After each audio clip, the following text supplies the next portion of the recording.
Oh, my little leave-in is on top.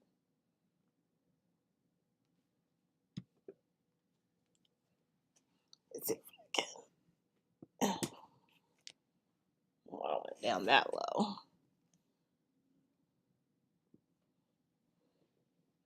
A little bit higher.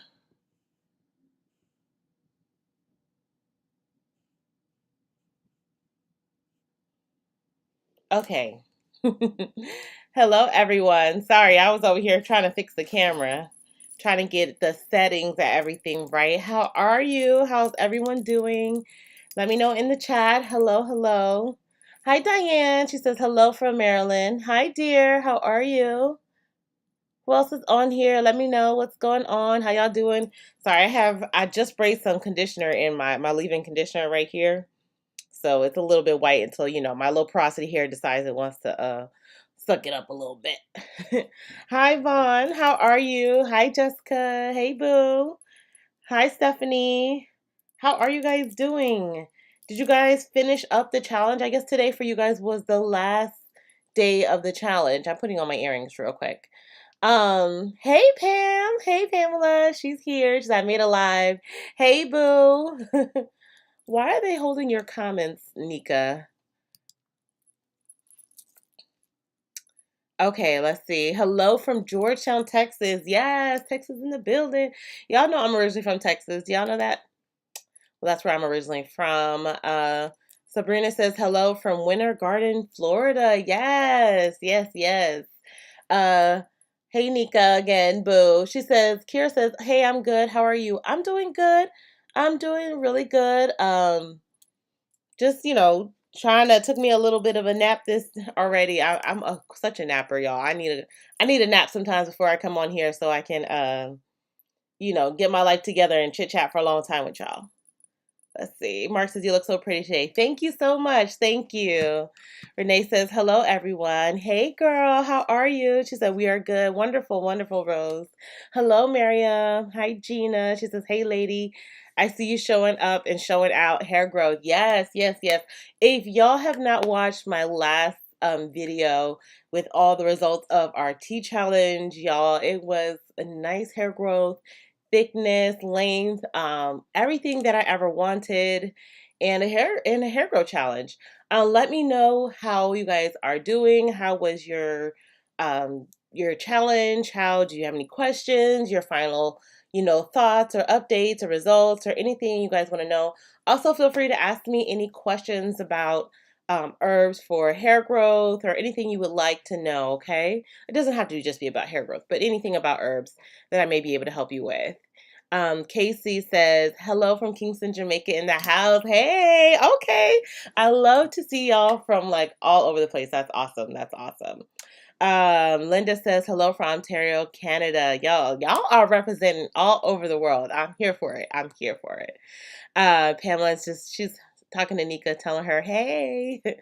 She said, your waves are on point today. Thank you. Thank you. I slicked my hair back a little bit, try and do a little something else, something different. Yuji says, hey, Michelle. Hi, dear. How are you? Kel says, hey, Michelle, with a nice little flower. Hey, booze. Nika also just responded to Pam. Let's see. Stephanie says, yeah, challenge so good. I'm going to start over again. Yeah. Yuji says, is aloe good for the scalp or does it dry out the hair? So aloe is great for the scalp. Now, I have noticed that some people can be a little bit allergic to aloe, or I feel like a lot of people either love it or hate it. But I would definitely highly recommend you trying it out. It's all natural. If you don't care for aloe, try the aloe vera powder. A lot of times people like that. You could literally just make it like a tea and then use that as a spray on your hair.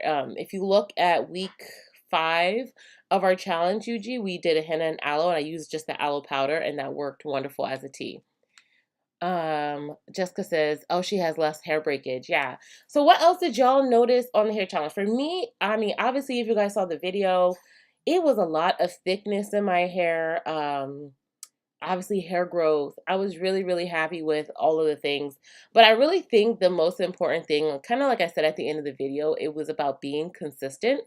And consistency really pays off over time, keeping your scalp moisturized, your hair moisturized.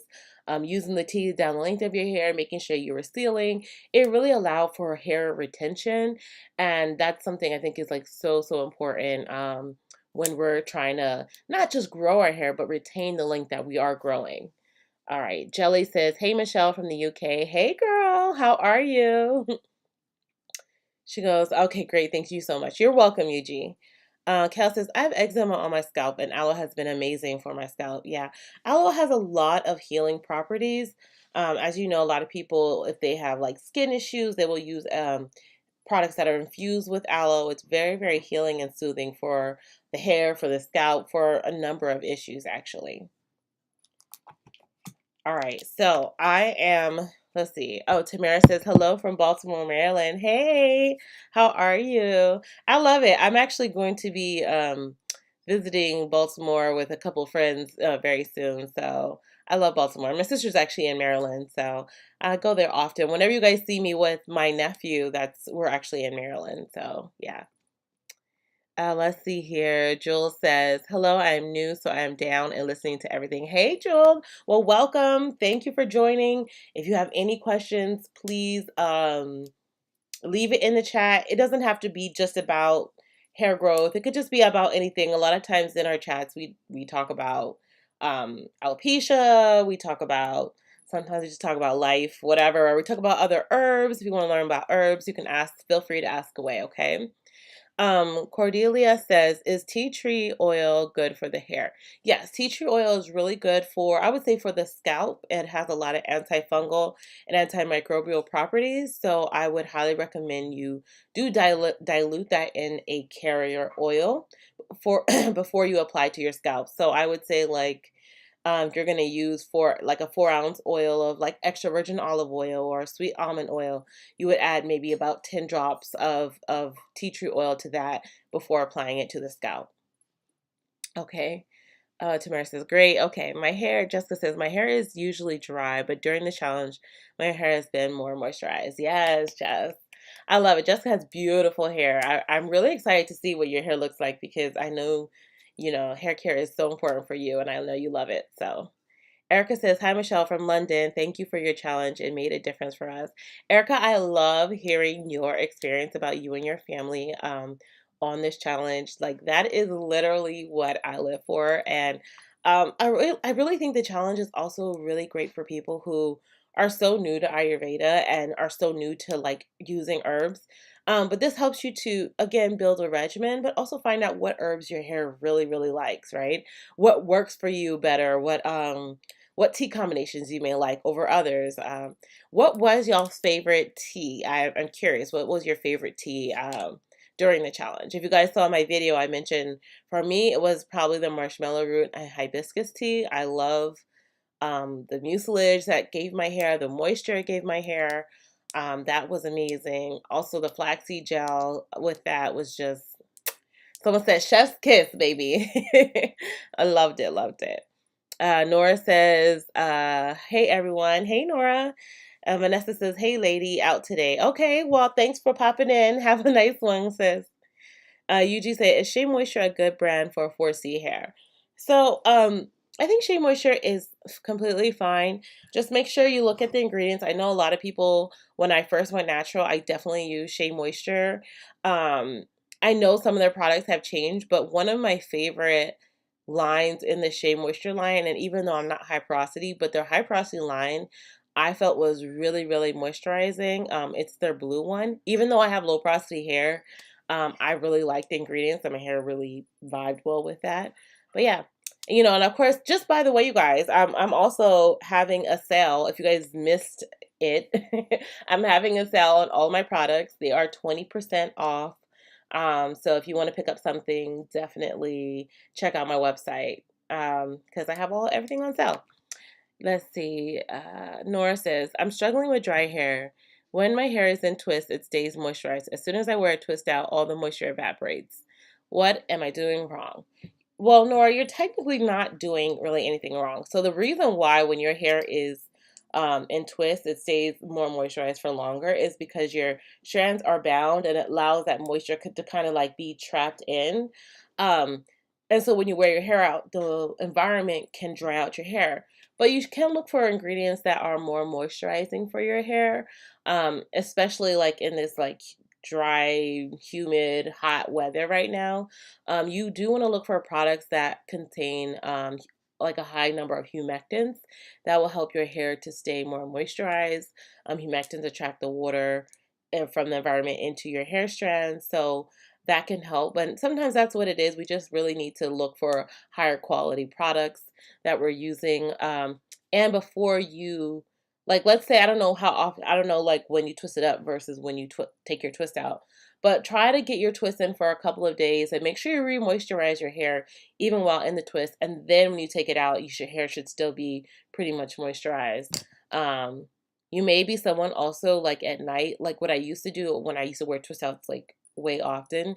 I would re-moisturize my hair at night and put it back into like 5 twists, not like those tiny twists again, but just to help keep it stretched and help keep that moisture in it. Awesome. AJ says my hair responds to fenugreek and rice water. That's bomb. That's a really good combination. Sounds like your hair cares for like some strengthening type treatments. Robin says, hey Michelle from Brooklyn, New York. Hey Robin, how are you, boo? T says, greetings. Hey sis, how are you? I'm doing good. I'm really doing really good today. Thank you for asking.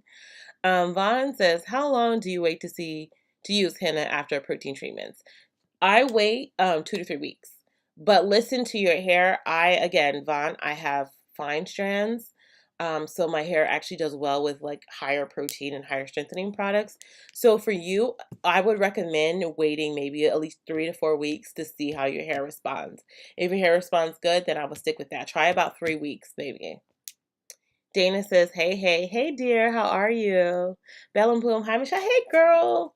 She's also another Ayurveda lover, DIY. I think you have your own line too. So love that you're on the chat and welcome, sis. If you have any questions or anything, feel free to jump in. Jewel says, since I have been 5, my mom's protective style is box braids, but back in May, I finally got knotless box braids. And since 5, also she would keep them in for 3 months. I still do. Is that good? 3 months. Jewel, so it's all going to depend on your hair, right? 3 months could be a long time, but it also depends on how you're moisturizing and caring for your hair during that process. Just because we have a protective style, we're going to still make sure that we are caring for our hair. And by that, I mean still moisturizing it, still cleansing it, especially after 3 months. In 3 months, you really should be cleansing it and really moisturizing it properly. For me, and I will say this is something that I've noticed for myself when I used to wear like braid styles and faux lock styles like repeatedly. I would get that lint ball right at the base of my hair, and I found that whenever I was taking out the style, I was getting a lot of lint and like a lint ball right there, and it was causing a lot of breakage for me. So I felt like leaving it in for an extended period of time, like 2 to 3 months, was causing that. So I would literally start to leave it in for only six weeks, and that really helped whenever I was like taking my hair out. But again, Joel, if that is working for you, and that's fine, as long as you make sure you keep your scalp clean and your hair moisturized, okay? Child of God Forever says, hailing from South Wales, current. Oh, hello. What are some alternatives to fenugreek? So, I should ask, in what instances are you trying to use fenugreek? Are you trying to use it more for like the strengthening properties, or are you trying to look for the more like slip properties? So, if you're wanting to use it for like more like strengthening, I would say even yeah, for more strengthening, I would say you can use like Brahmi or burdock root. Henna is a great alternative, so is cassia. But if you're looking for more like that mucilage type slip that fenugreek gives, I would say you can use like marshmallow root. We kind of talked about that. Slippery elm. Also, I really like Ziziphus powder. I did a video on it a little while ago, but it creates a nice mucilage. You can detangle your hair with that. So yeah, those are just some suggestions. I'm not sure exactly what your intentions are with using fenugreek. Yvette says, oh, Oops. Hi, Michelle. My hair's favorite tea is hibiscus marshmallow and chamomile, and my scalp loves the flaxseed and marshmallow gel. Yes, yes. This challenge was so helpful for my hair's health. Thank you. You're so welcome. That was my favorite tea too. That combination with the gel, and I'm actually really. It's funny. Like I'm not a real big gel type person. For whatever reason, sometimes I feel like it doesn't work well with my hair. But for I don't know, maybe during that challenge, my hair was like ready to receive all of the moisture and all of that from the constant teas. My hair felt absolutely amazing, and I'm not a wash and go type person either. But I really was borderline thinking about, maybe I should do a wash and go. But I ended up just putting my hair into big twists and putting it up. But I don't know, it was a great experience. T. Smith says, "Do you know what's the best to use to strengthen the strands? Also, do you think of Defil Biotin shampoo? What do you think of?" I'm not sure about that shampoo at all, T. I've never heard of that. But the best way to strengthen your strands is actually with protein treatments or strengthening hair mask treatments. Basically, strengthening hair masks are conditioners that contain proteins. And again, we're looking for those hydrolyzed proteins. We're looking for like hydrolyzed oat, hydrolyzed wheat, hydrolyzed silk. Also, you want to look for products that contain amino acids, as they are the building blocks to proteins. Basically, it helps your hair to remain strong and nourished and healthy. So that's what I'm going to recommend. I have an oat and aloe strengthening hair mask that is bomb. It's a perfect combination of strength and moisture, a great, great balance. If you're looking for a protein treatment, actually stay tuned for this Tip Tuesday because I'm actually going to be doing a protein treatment on my hair. It will be Aphogee. I know a lot of you guys were hesitant about using it and wanted to see me use it. And then probably within 4 to 5 weeks, I'm going to show you guys how to use Grain Beauty's protein treatment as well. So I'm going to show you guys a few ways to get protein in your hair, especially because a lot of people are so hesitant with some of the stronger proteins, right? And we feel like, I don't know how to do this properly, but it can be done, and I'm going to show you guys. So Linda says, I found out that my hair likes stinging nettle, peppermint, and fenugreek tea. It was soft and is actually growing. Perfect. You know what? And I love that. And you can continue to use that. You don't have to switch up teas as often as like we did in the challenge. Once you find what works for you, stick with it. Yolanda says, I learned that henna sticks better to the hair with protein. Is this true? And if it is, how can we create a regimen to include just the right amount of protein? So, Yolanda, if you look at my hair regimen video, I have an Ayurvedic hair regimen video, and I talk about how I incorporate henna and protein into my regimen. Basically, I alternate between the two about every 3 to 4 weeks, and it just really depends on how my hair feels. But about every 3 to 4 weeks, I'll either do a henna treatment or I'll use my strengthening hair mask. And then I alternate with my henna treatment and a strengthening hair mask. Making sure I get a good balance of protein as well as moisture. So I do every 3 weeks. If you're doing a lot of things with your hair, you might be able to do a little bit more often, but I think that is a really good start to your building that regimen. And I agree, I use both of them and I will never stop using them because I love, love, love henna, and I love what it does for my hair with adding strength and thickness to my hair strands. Vaughn says, thank you. You're welcome, dear. Bell and Bloom sending me some love. Thank you, sis. What is the best protein for thin strands? So sometimes and it depends on your hair, right? So I have fine strands as well. I like Aphogee, but I don't use Aphogee like every 2 months or so, right? I used to use it more religiously, but I'm now incorporating protein type treatments in my everyday products. So like I have my strengthening hair mask, kind of what I just talked about. So I don't need like strong protein treatments as often as I used to when I really wasn't incorporating it into my regimen. So I'm going to highly recommend like Green Beauty has an amazing protein treatment, and that's like a pure protein treatment. I'm a fan of Aphogee, but if you're hesitant, again, I highly recommend watching my Tip Tuesday video because I'm going to show you guys how to do it. But if you have really, really fine strands and you're really nervous about it, I highly recommend getting something like my strengthening hair mask. And it doesn't have to be mine. I'm just referencing it. Get products that already contain protein and moisture in it mixed together, so that way you're getting what you need and the moisture. Because I understand sometimes with everyone's strands are not all strands are not created equally, and all thin strands are not all the same, right? My strands might be teeny tiny and yours might be even smaller than that, or yours might be a little bit thicker than that. It's still thin, but I'm saying like there's levels to even a thin strand, and so some things might work best for you, as opposed to me. But I like a good mix of having like strengthening hair masks that again contain proteins and conditioners, and then occasionally when I know it's been like, for, honestly, I'm not gonna lie, this year has probably been like 6 months since I've done a full protein treatment, and that's even out of the norm for me. I try to not wait 6 months, but it just happened that way, and my hair has been um, prospering, right, with my current regimen. And I think that's also because I've been really, really, really sticking to having protein treatments in between, like with my strengthening hair mask, that my hair is not suffering at all. So I kind of hope that helps. um, Gaurav says, "Hi, ma'am. Hello, dear." She's okay, gotcha. What are some hair brands that I should stay away from? Usually I'm not really a fan of like telling people what not to stay away from. Like brand wise, I am more into um staying away from certain ingredients, and that's just because I don't like to trash other people's hair brands.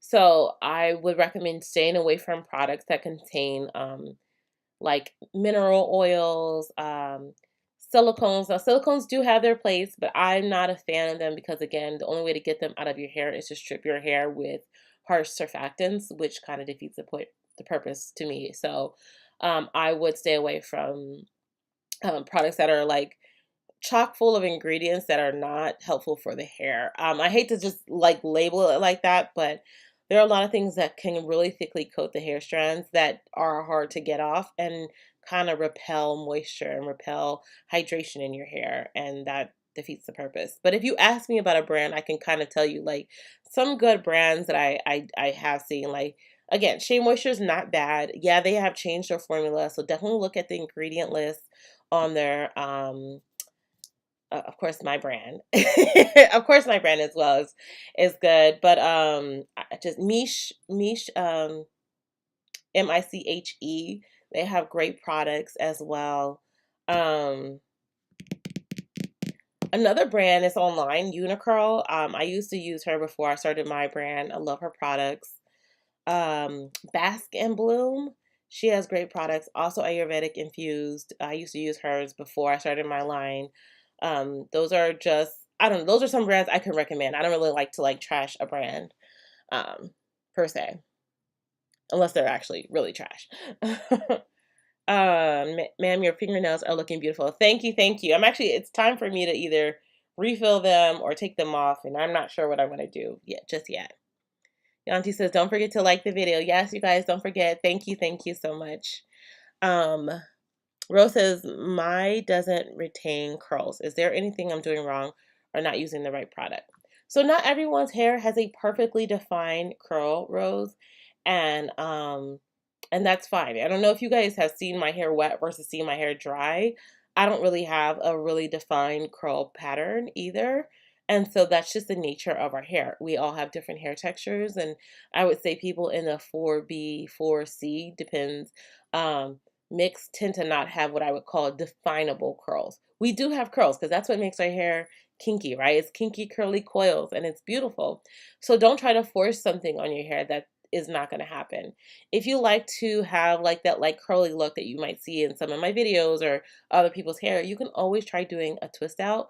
But really learning to accept your hair for what it can and can't do is so important, and not to be, not saying you are, but not to be envious over other people's curls, because I feel like when I first went natural, all I wanted to do was like have that defined, like ringlet type curls and coils. And I don't know if I talked about this before. My sister actually has um defined curls. Now she's locked right now, but she has like bigger defined curls, and it doesn't take nothing for her to like she washes her hair, she can comb her hair, and her curls just become more curly and beautiful. If I comb my hair, my curls completely get combed out and you won't be able to see anything.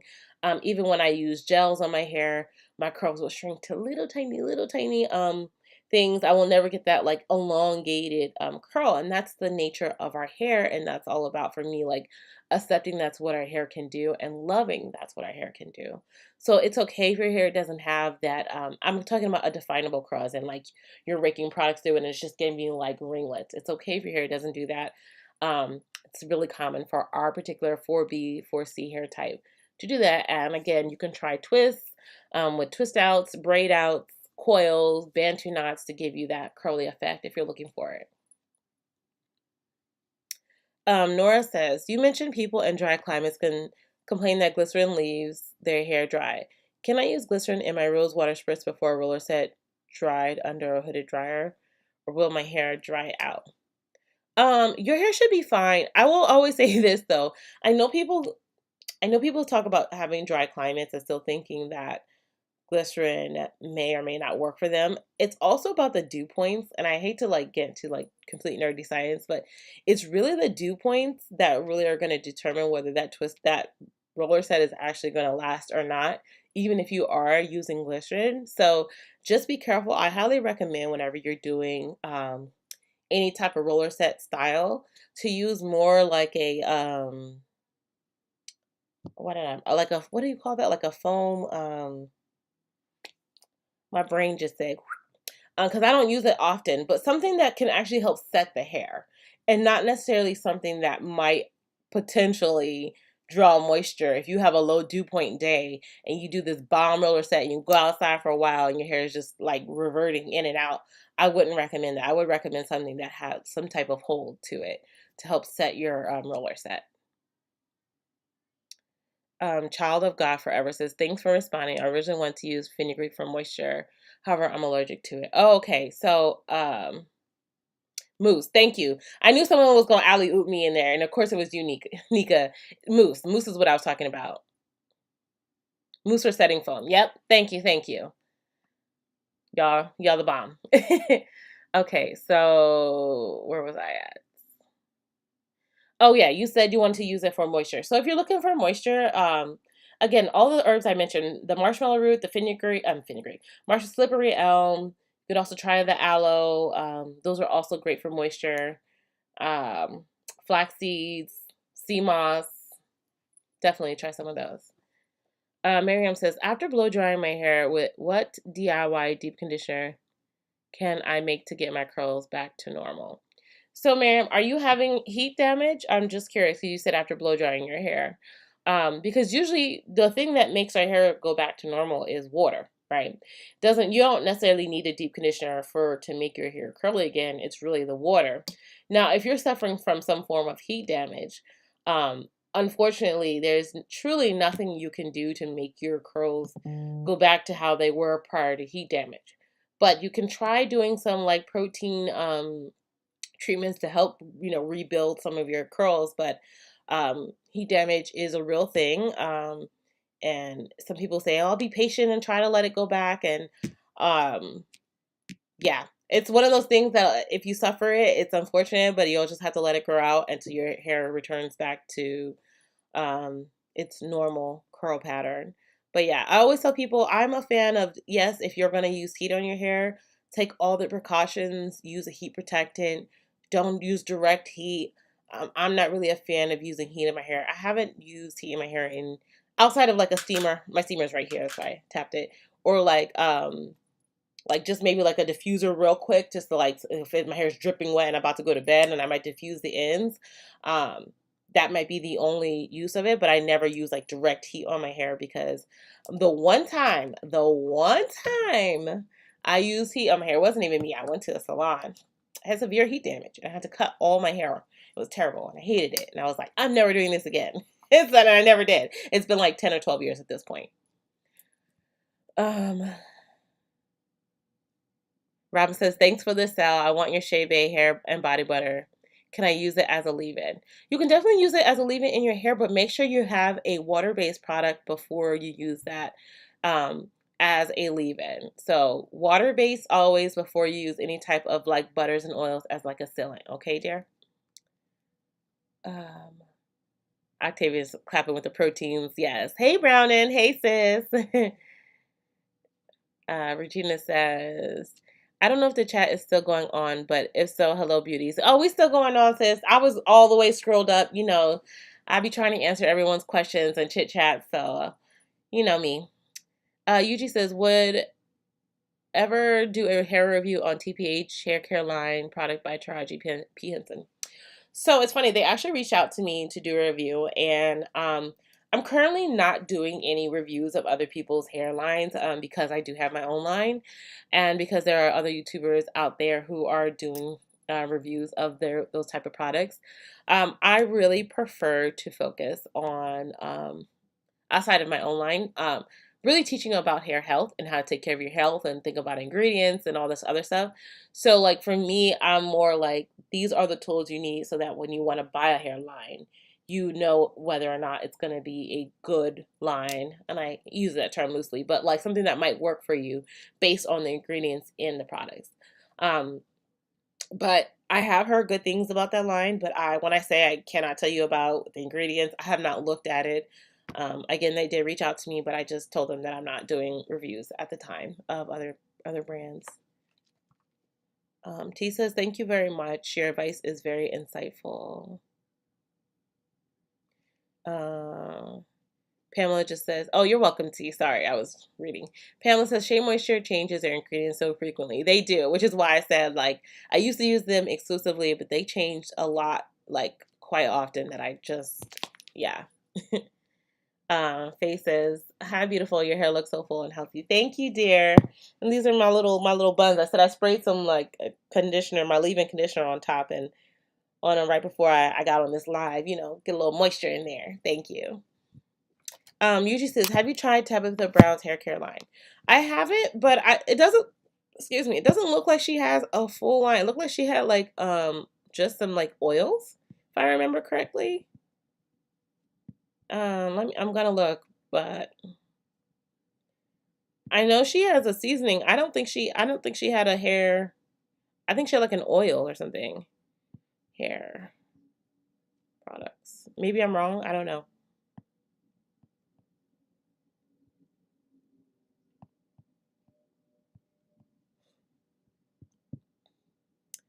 Oh, yeah, it looks like it's just a hair vitamin. It's like biotin. It's just hair gummies and a hair oil and a vitamin. I have not tried it. It has really great reviews, but I have not tried it at all. And her oil looks good. I'm not gonna hold you, but her oil looks good. And of course, she's using like Ayurvedic herbs, so that doesn't surprise me at all. But yeah, she doesn't have like a shampoo or conditioner or anything. Shanice says, hi, what? Oh,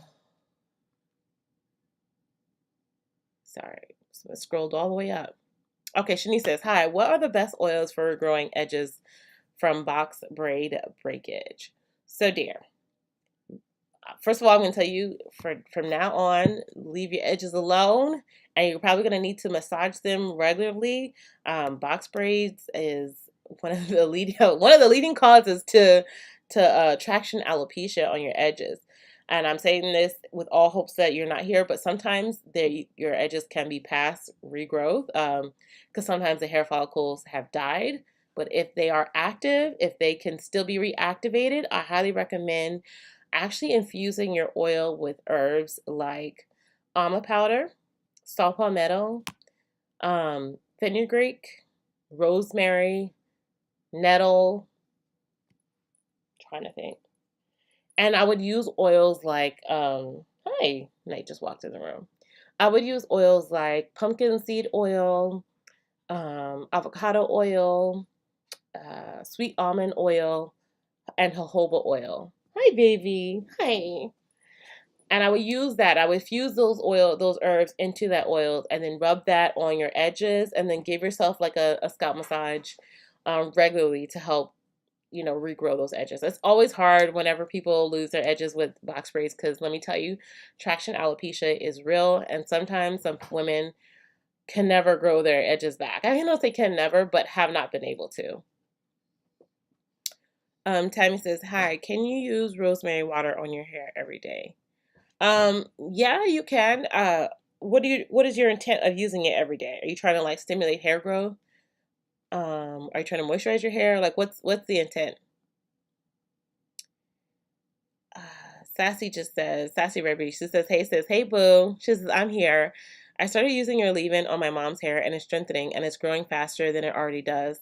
She was so nervous because her hair is very fine, type 1 hair. That's awesome to hear. It's actually very funny that you say that, Sassy, because two of the girls in my workout group in the morning, they're white women. They actually love the leave-in spray. One of them she has like a slight wave in her hair, and the other one has like a little bit of a bigger curl, and both of them use that leave-in religiously and said like it's doing wonders for their hair, like the shine, the moisture, the strength. They're like, thank you so much for. They're like, we would have never tried it, but like they're like it's working so well. So, I'm really happy that it's working for them and it's working for your mom too. That's really encouraging to hear. Thank you, sis. Um, Yolanda says, so I figured out the soreness in my crown area. Come to find out, I have scalp folliculitis. So should I incorporate neem more often on to my regimen to help it go away? Yeah, I would definitely incorporate neem. I would also. What did your doctor recommend, Yolanda?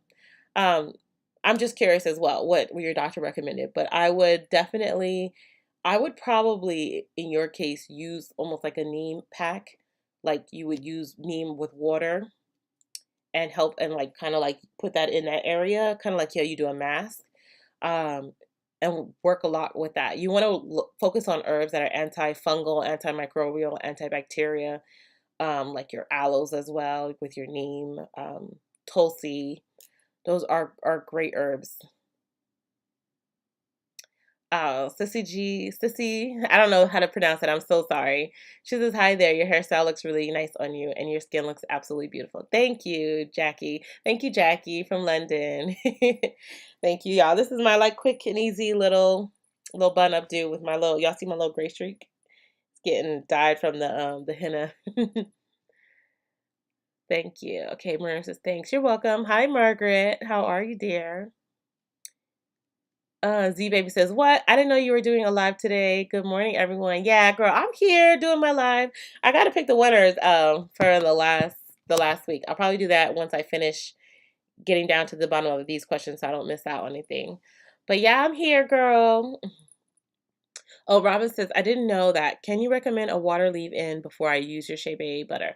Oh, try my leave-in, my hydrating leave-in conditioner, Robin. It's a spray leave-in, water-based, really bomb, really hydrating. You'll really like that. And it's on sale right now. So y'all, it's 20% off. Everything's 20% off. Use my code August, all caps, and you'll get your 20% off. Highly recommend that. Nora says, adding aloe powder to deep conditioner left my hair so soft. Yes. Unfortunately, aloe powder gave me horrible scalp itch. I'm allergic. I haven't found anything as moisturizing as aloe powder. Any ideas? So, Nora, I would recommend adding either some humectants to your deep conditioner. You can add either like I don't know what you have, but honey. You can add agave, glycerin, panthenol. If you're looking for an herb, I highly recommend adding like boiling the marshmallow root and or boiling the slippery elm or okra. You can make okra gel, which all of these I have on my channel, by the way. There's an okra gel. You can make boil that, use that mucilage, and add that to your deep conditioner. If any of you guys have any suggestions as well, feel free to jump in. Like I'm not the only one. I know y'all are also, got ideas. So definitely jump in. Let me think. Oh, sea moss. Duh, you can. I just said duh to myself. You can add sea moss. You can if you saw like the sea moss gel that I made week 3. I think week 3 of the sea moss gel. You can add 2 or 3 scoops of that to your deep conditioner, and y'all, that will give your deep conditioner insane slip and moisture, like insane. Yes. Um. Dana says, taking my sick self to go wash my hair. My henna mix will be ready soon. So I'll be under my dryer for the next little bit. Enjoy all. All right, Dana. Feel better, sis. Feel better. Drink your echinacea tea or or elderberry tea. I had to think about it. Patricia says, my hair won't stay soft, only stays soft for 2 days. What am I doing wrong? Please help. I use leave-in conditioner and a moisturizing lotion. Help, I want soft moisturized hair. Um, Now, how often are you using that? What is your shampoo and cleansing regimen? Also, what is in your moisturizing lotion? I haven't heard that term in a long time. And if it's a moisturizing lotion I think you're using, it sounds like your hair is probably going to be dry. Because I'm thinking about moisturizing pink lotion. And when you said that, that was where my hair went to immediately. Um, so let me know what actually products you're using, because that can matter as well. Oh, I just see Dana said it's strep, also antibiotics, air hugs. Oh, sis. Oh, I hope you feel better. Rest up. Rest up. Drink some tea. I'll see you, boo. Um,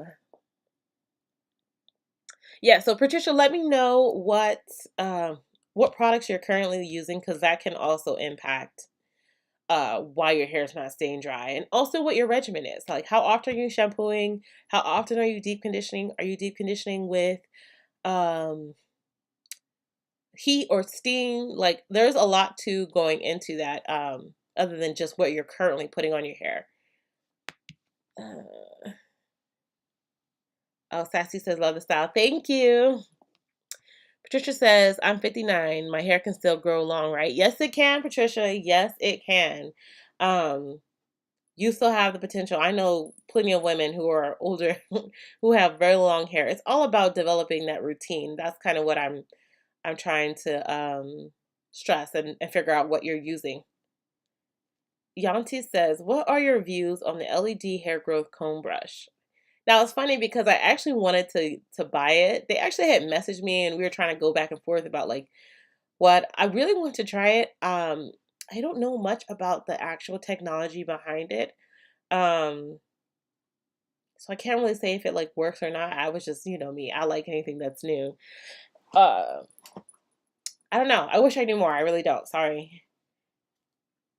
Uh, Sassy says, do you do mini hairstyle videos? If not, you should. So I did in the past. If you actually check out some of my older videos, I think even like maybe 6 to 8 months, I have like twist style videos. I have styles outside of twist videos. I have a ton of videos on styles. What I was noticing though, like a lot of people weren't watching them, so I was just like, I stopped doing them as often because a lot of people weren't watching them. So yeah. Nika says, is your streak on your left or right side? It's on my right side.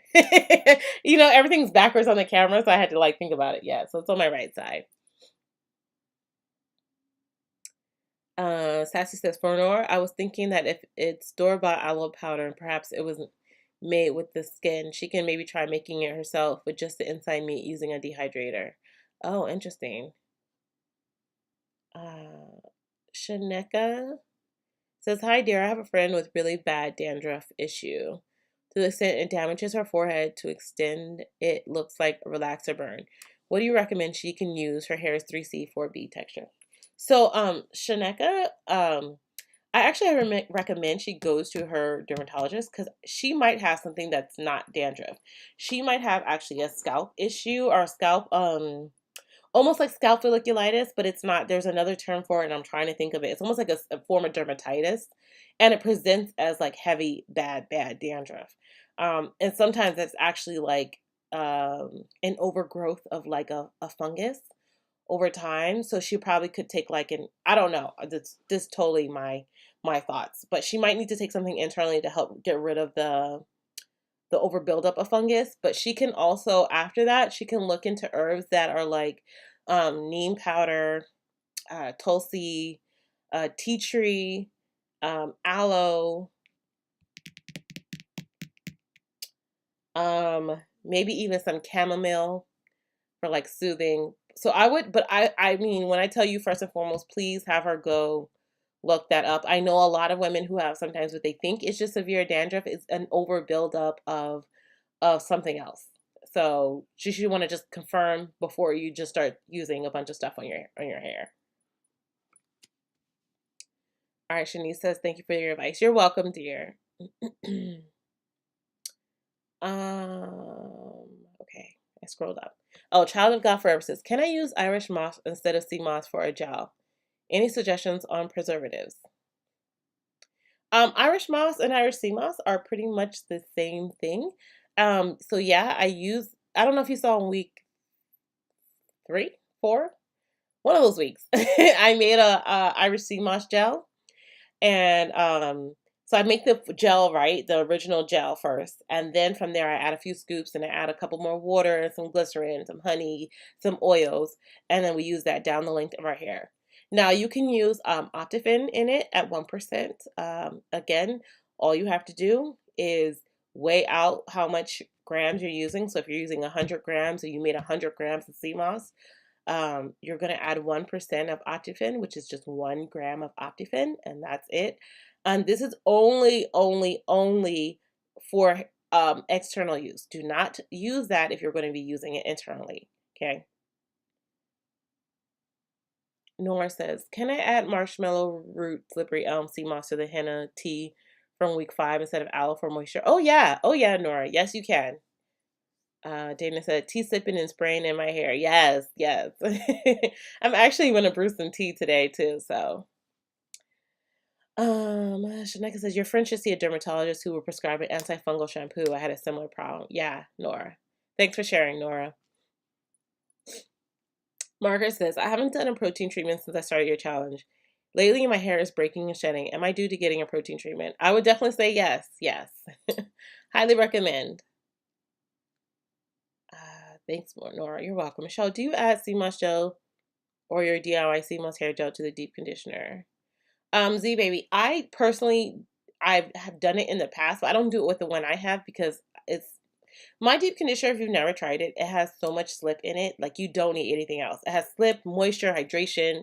I don't need anything else to it. But let's say you have a conditioner it's not giving. It's not giving what it's supposed to have gave, okay? Or it doesn't have any slip, or you just want to up the level. You can by all means add some sea moss gel to it. Like I highly recommend boosting your conditioners that are not serving you.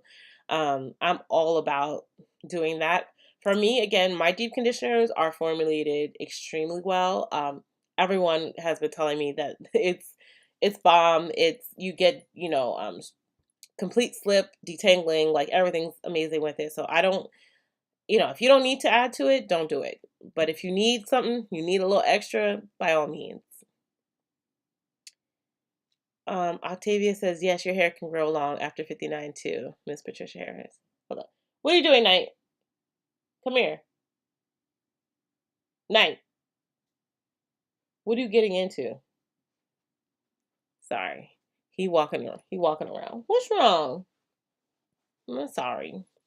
Okay, Robin says, I got it, Michelle. I'm getting your water leave-in spray and shaving butter. Thanks. You're welcome, sis. You're welcome. Margaret says, I wish I had your confidence of growing long hair. Margaret, you can. Let me know what do you feel is your biggest hindrance to growing your hair or having the confidence to growing your hair? Because I'll say this, all of our hair grows, right? As long as you don't have, I'll say this, as long as you don't have any type of medical underlying issues or deficiencies, vitamin deficiencies, hormonal deficiencies, our hair is growing at all times. It's whether or not we're retaining the length. So what do you feel like is your biggest hindrance in growing your hair? Oh, Nika said mine too, twins for show. Yes. So she's talking about the gray streak. She says it's on the same side. Yes, we definitely twins, sis.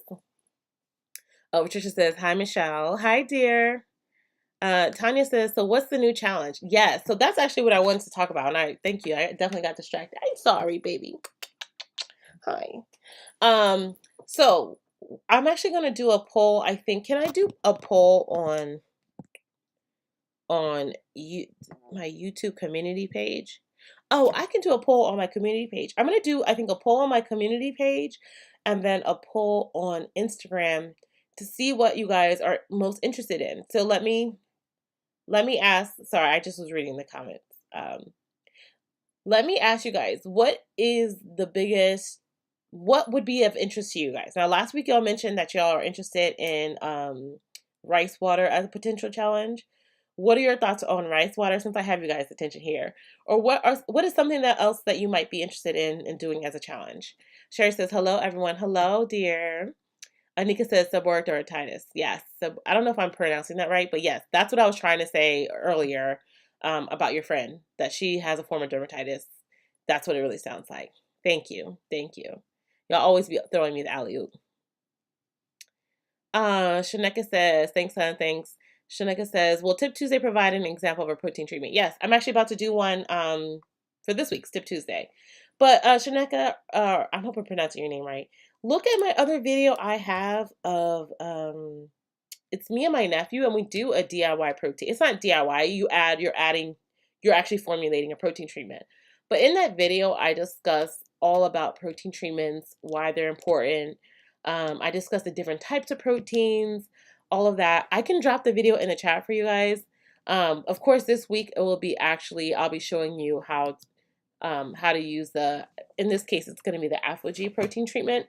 But I'm also going to do one, a Green Beauty's protein treatment, and maybe a few others. Obviously not back to back because that's not realistic because I don't use protein treatments that often in my hair. But it'll be probably like this week will be the Aphogee, and then probably in like 4 or 5 weeks it will be Green Beauty's protein treatment. I want to show you guys how to use them. Okay, let me just drop my protein video in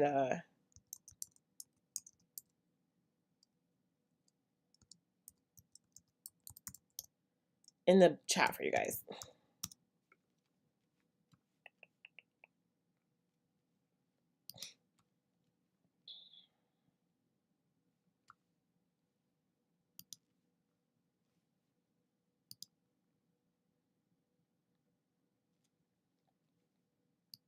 Oh, and I want to email that. I just want to copy that. Don't be opening up email, Lord.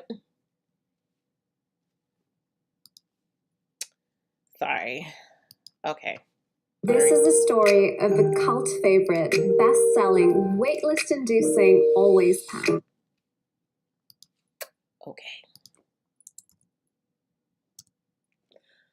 Okay, Patricia says, I use African Pride olive oil, olive miracle oil, moisturizing lotion, and leave-in conditioner. Okay, so yeah, Patricia, that is really not a great brand. Patricia, are you in the United States? Because I'm going to highly recommend trying, well, right now I'm having a sale, 20% off of all my products. A lot of those products made by African Pride contain ingredients that really block out moisture and don't allow you to really moisturize your hair, keep it hydrated. It definitely can dry out your hair strands. So I'm not a fan of using that line at all. I said I don't like to talk about other products, but there are ingredients and products that I know for sure are not great for our hair type that I will speak on. But I'm having a sale, but also other brands, like I said. Bask and Bloom, she has great products too. All natural, uses great ingredients. Unicurl, same as well. Main Choice as well. I like their products, like really, really good. Just because I know African Pride does not have the best ingredients and stuff. So yeah. Nora says added 1 tablespoon of Green Beauty Real Protein treatment to 1 cup of conditioner. Ended up getting some pimples on my scalp after wash day. Anyone experience pimples on scalp after a protein treatment? No, I have never experienced that, but that's really interesting. I can look into it. Maybe you're allergic to the protein, which could be possible, which could have caused you to break out from it. I think she has her protein powder, her protein treatment contains wheat. Do you know if you're allergic to wheat? I'm just curious. Anyone else, if you guys have any suggestions of what might have happened, so feel free to throw it in there. Z Baby says, I was playing with my herbs and oils. Would you suggest a tweak? Grapeseed, avocado, sunflower, castor with Breakage, almond, fenugreek, and aloe. The sediment on the bottom is not grainy. No, I think that's a great herb combination. You have grapeseed oil, which is a ceramide rich oil, balm for your skin and for your hair. Avocado sunflower, also another ceramide rich oil. Oils that can penetrate, love it, love it. Castor oil, great oil. Bringraj has a ton of properties for like strengthening the hair, working down at the hair follicle level. So does your amla. Fenugreek, love it. Aloe, very healing. I think that's a great combination. I think it's great. Oh, Southern Girls just said shrinkage. Yeah. Yes, sis. Because I'll say my hair shrink up to that. Girl, my shrinkage is real. Um, Tevin says, Patricia, I use that too, but I like the ORS lotion better. The AP lotion is too watery to use as a daily moisturizer. Okay. Margaret says, I'm not retaining length. All right, let me make sure you haven't responded past anything else. Okay. All right. So, Margaret, I highly recommend then not using, I highly recommend for yourself doing what I call kind of like a protective style challenge. Now, we could also do this together, but um, leaving your hair up and away, making sure your hair though is being moisturized while your hair is away. Now, I don't want you to think of protective styles only as braids or extension hair. This could be technically considered a protective style, right? My ends are tucked, my hair is moisturized, I have access to re-moisturizing my hair, but my hands are not in my hair every day. It's away, my ends are tucked away from the environment, from the sun. For me, I love to play with my hair. Um, so there are ways you can protect the style of your hair to help you retain length better. Um, yes, I can tell you making sure you have a good regimen is, yes, important. Making sure during wash day you're not ripping through your strands, making sure you're detangling your hair properly and enough, and then of course getting enough moisture in your routine. Um, for some people, and I highly recommend this, especially if you're new to taking care of your hair, I'm on the end of moisturize your hair every single day. Okay, because a lot of people don't have proper moisture strength balance, and so because they don't know when their hair is moisturized, I err on the side of moisturize your hair every day for like 2 weeks. Okay, and I'm talking about, so every day wake up, spray a little leave-in conditioner, maybe add a little twist cream or moisturizing cream. Next day, spray a little leave-in conditioner, and then after your 7th day, shampoo, deep condition your hair, and start over for 2 weeks, because that's really going to help bring your hair back to having some good moisture balance to your hair. Now, during this time, again, I'm not recommending you like take down your hair and manipulate it every single day, but you want to, like, again, spray on that leave-in conditioner, make sure your hair is moisturized. I'm trying to get you into a routine to bring moisture back to your hair, because I don't know what your hair is technically suffering from if it's not retaining length. But really building that first and then seeing how your hair is after that, right? Then maybe you're saying, okay, maybe I don't need to moisturize my hair every day because my hair stays moisturized for more than one day. Maybe my hair needs to be moisturized every other day, right? That's also good and helps you to build a routine that works best for you. But most people who don't have a routine or schedule, I always recommend moisturizing every day initially just to get your moisture back to where it should be, right? And you might need longer than that. That may not be enough, but it helps you to get to a more balanced place. And when I say that, I'm talking about using quality ingredients. Even if it's a case of you make your own, when I say like you can easily make a fenugreek tea, right? That has a little bit of strength in it. Put some glycerin or some honey in it. Add some aloe or add some water to it. Spray it on your hair. That's a balm-based foundation to getting moisture into your hair. Boom, right away. Get that in, and then you can maybe seal it with like a butter or whatever you have on your hair. Do that every single day for 7 days, and then shampoo, deep condition with steam, at least 45 minutes for 2 weeks. And again, after that, make sure you leave your hair away, put it up, leave it alone. Don't comb it, don't touch it, leave it alone. And then moisturize your hair whenever your hair starts. Don't let your hair, and that's the one thing also, don't let your hair dry out. Moisturize it before it gets all the way dry. So then again, maybe you don't moisturize it every day, maybe you moisturize it every other day. Okay. You're at this point, I'm trying to help you build some type of routine and pattern for your hair to retain moisture better. Because a lot of times for us, yes, it could be It could, sorry, I was reading the comments. It could be like you need more strengthening treatments and more moisture, but a lot of times for us, it's more, we need more moisture. Um, and that can help you get onto like a pattern, which is why I think also our tea challenge was helpful for a lot of people because we had to spray our hair, rehydrate our hair frequently enough to help bring more, balance to our hair by doing that. Sorry, I was all over the place a little bit. Yolanda said, I didn't go to the doctor yet, but I do plan on setting an appointment. I just been using home remedies and it's been helping me so far. Yeah, I'm sure a lot of home remedies are really good. And when it comes to herbal remedies, they have a lot of wonderful properties. I just want to make sure that everything is on the up and up, right? Because sometimes, like I said, those fungal infections might you might need to take a pill to help rid it. And then you use topical treatments as well. Patricia says, I heard rice water may be bad for some people. Rice water may be bad for some people, just like any other natural remedy. Rice water may be bad. It all depends on rice water can contain a lot of starches that can be for some people too much of like a kind of like a protein overload type situation. Um, we'll talk like if we decide a rice water challenge. I'm not saying it has to be. It was just something that was brought up. We will talk. I will talk all about that whenever I do a challenge, I always give you all of the information and alternatives. Um, and it won't just be rice water. We had talked about last week maybe doing a rice water conditioner, a rice conditioner, so it's more moisturizing. Just different ways to use. Maybe it would be maybe rice in a regimen. I try to be as all encompassing as possible, knowing that there are people who some things just won't work for, and that's okay, right? Yuji says an aloe challenge. That's interesting. Okay. Um, someone else says, Jackie says, hi there. Yes, please, rice water and also tea challenge. Thank you. Okay.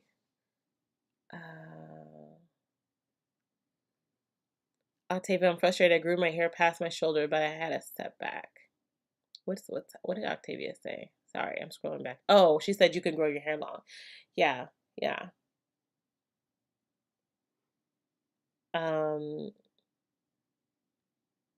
Patricia, I hope some of my advice that I said to who was I just talking to can help you as well with about building your regimen because it's definitely possible. And I will tell you that shoulder length is one of the hardest lengths to grow past because it's always constantly rubbing on your shoulders, rubbing on your shoulders, rubbing on your shoulders, causing breakage. So, again, keeping your hair up and out of the way is also really, really important.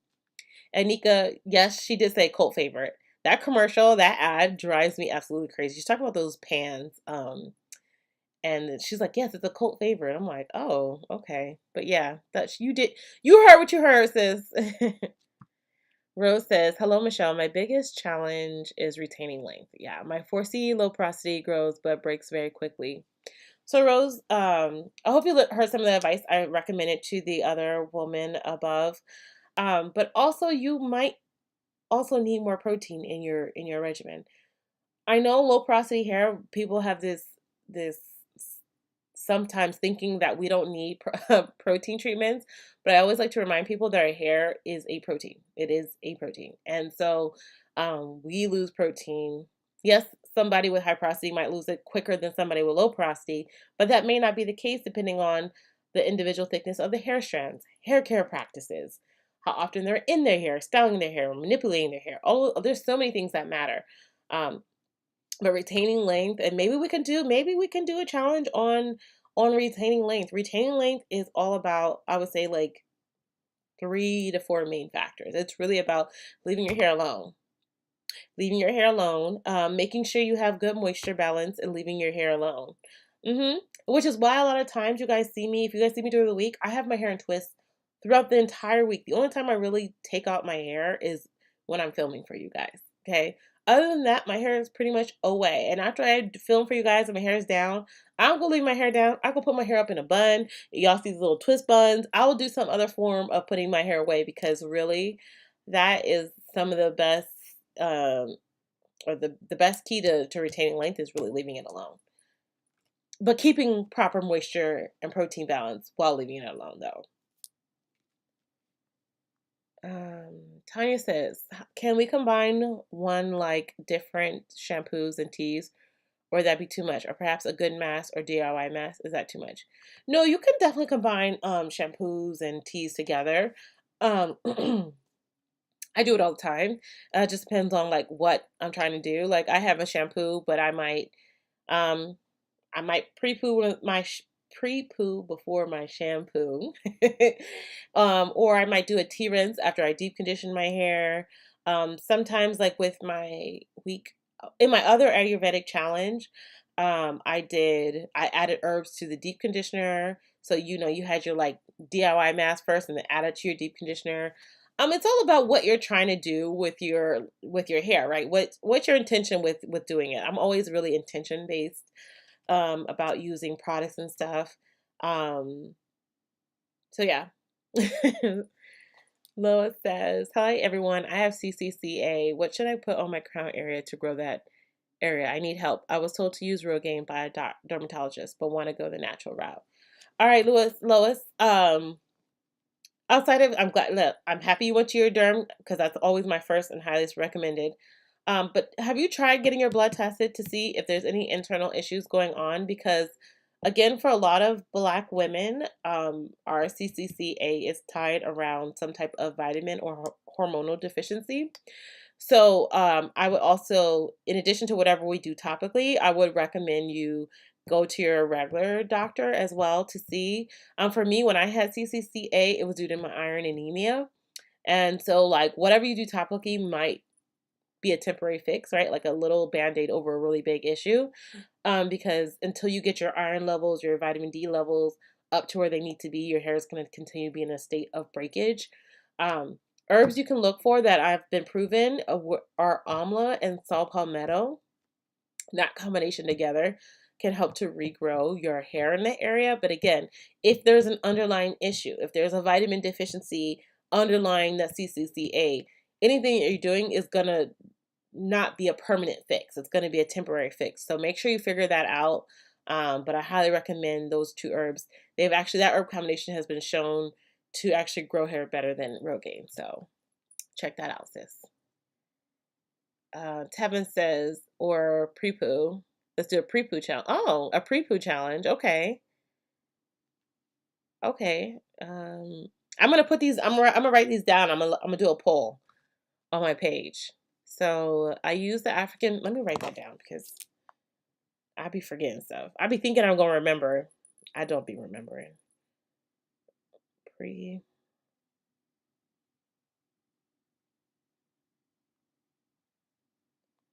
Length retention challenge. Rice water. Did I miss any more?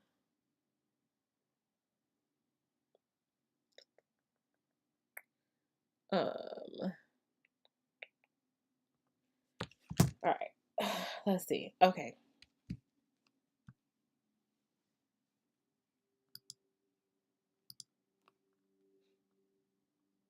Okay, where I don't scrolled up. I scrolled down, y'all. Okay, here we go. Oh, Tevin says, I use the African Pride lotion mainly as a heat protectant when I blow dry my hair.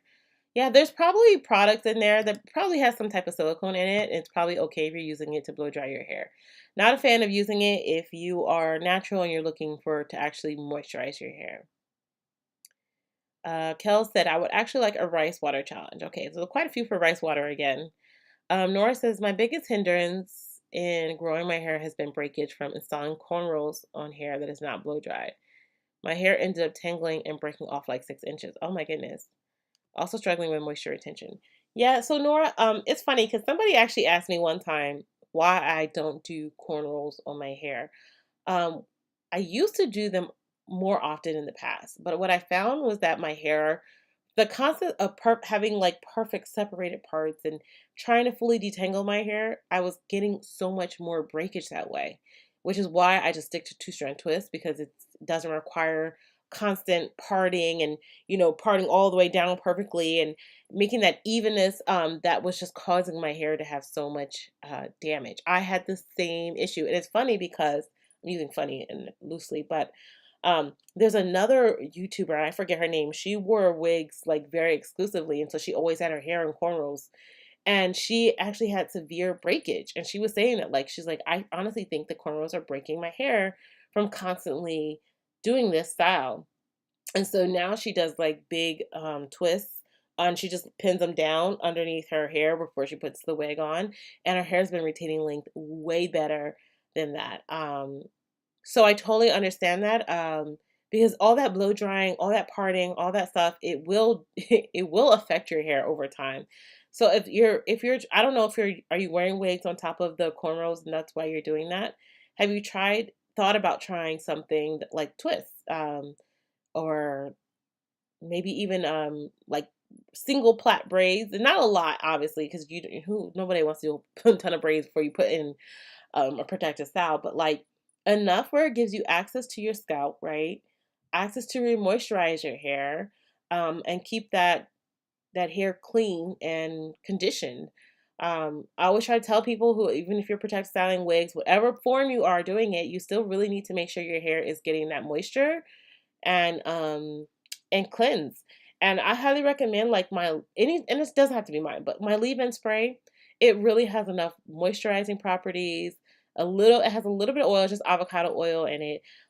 You spray that on your hair, it'll give you a lot of moisture, and hydration. I want to say a lot of hydration. It'll help you to retain your length better, and you can spray that on your hair pretty frequently, without worrying about like too much buildup or an excessive stuff on your hair. Uh, Sassy says, I think a protective style challenge with no added hair like you're wearing right now. Okay, yeah. That's another one for protective style. Protective style.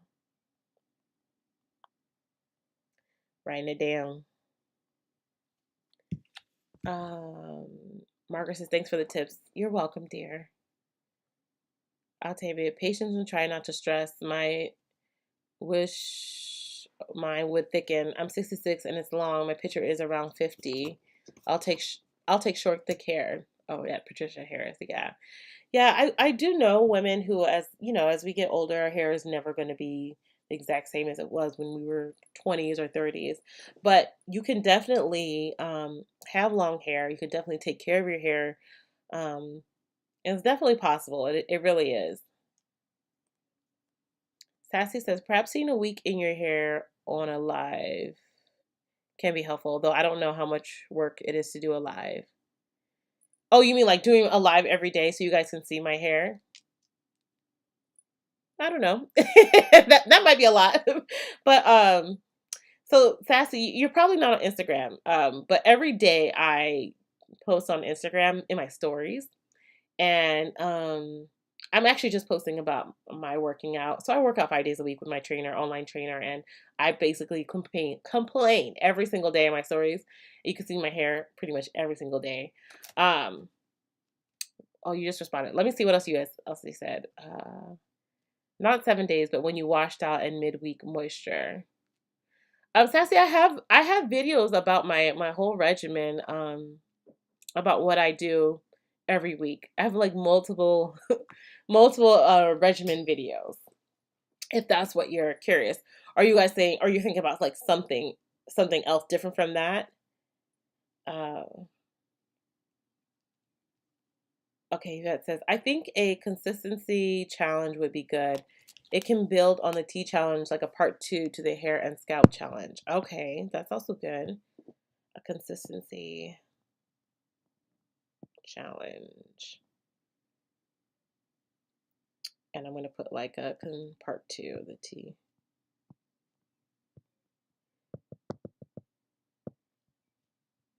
Because I mean that actually could work kind of well, because the point is, I'm not, just because I'm not, and this is what someone else had mentioned, just because I'm not on a tea challenge doesn't mean I'm not going to use teas in my hair anymore, right? The point of doing these challenges is for not just me. Sorry, I just heard something fall. I think that was in the hallway though. Okay. The point is to help you develop that in your regimen, right? So like somebody asked me, I forget who, they were like, can I still do your 8-week Ayurvedic challenge with your tea challenge? I'm like, yeah. I'm like, by the way, I still was doing my own natural wash day like I was normally doing. I was still doing my herbal treatments. Now, I wasn't doing them as frequently just because I was using sometimes teas that I really wanted to focus on, but I still did like a henna treatment the first week of our challenge. When I did the scalp care treatment, I was still doing some of the same principles and practices that we learned in the 8-week Ayurvedic challenge. Like, just because we're no longer in a challenge doesn't mean I just give up my whole thing and be like, I'm going to go back to, I don't know, whatever I wasn't doing. I'm using that as a way to help me be consistent. So I really do like the idea of that. Yeah. Okay, Z Baby says, what about a film forming humectant challenge? Interesting. Okay, I'm going to write that down.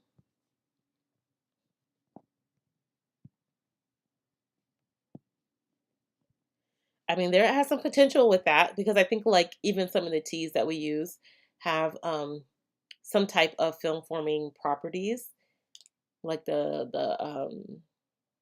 flaxseed and the sea moss. That could be interesting. That could be interesting. Uh, oh, Z. Okay, so not so. I think I answered that, Sassy. Okay, Z Baby says, is rice water drying? Um, Rice water for some people can be drying, for others it's perfectly fine.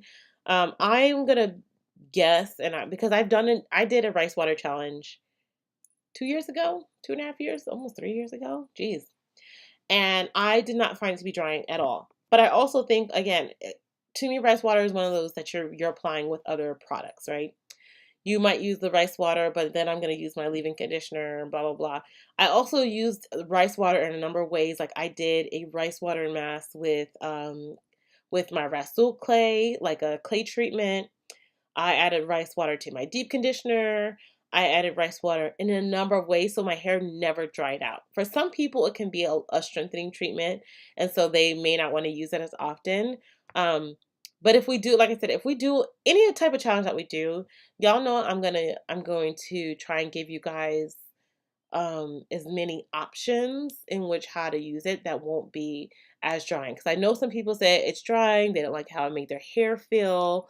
Um, so yeah, y'all know if I do anything, if you guys have seen any of my previous challenges, I really try to make sure that I give you guys options and things to help you along the way. Like I would still do videos along the way. It may not be like, this challenge where we were not formulating, we were making new teas every week. But it would just be like, maybe this is how I'm going to use rice water this week. I'm going to use it in, my mask treatment, or I'm going to add to my shampoo or whatever. I would figure it out. I wouldn't leave y'all high and dry.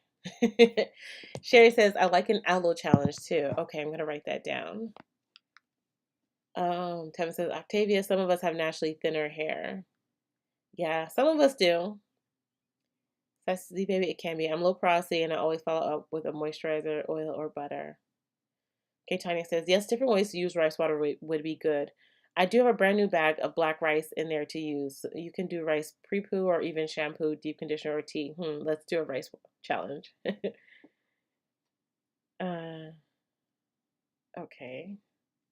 Tanya, I like your idea. It's kind of what I was literally just talking about.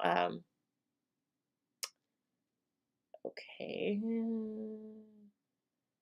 Rose says, thank you for the advice. Like, how often should I do the protein treatment?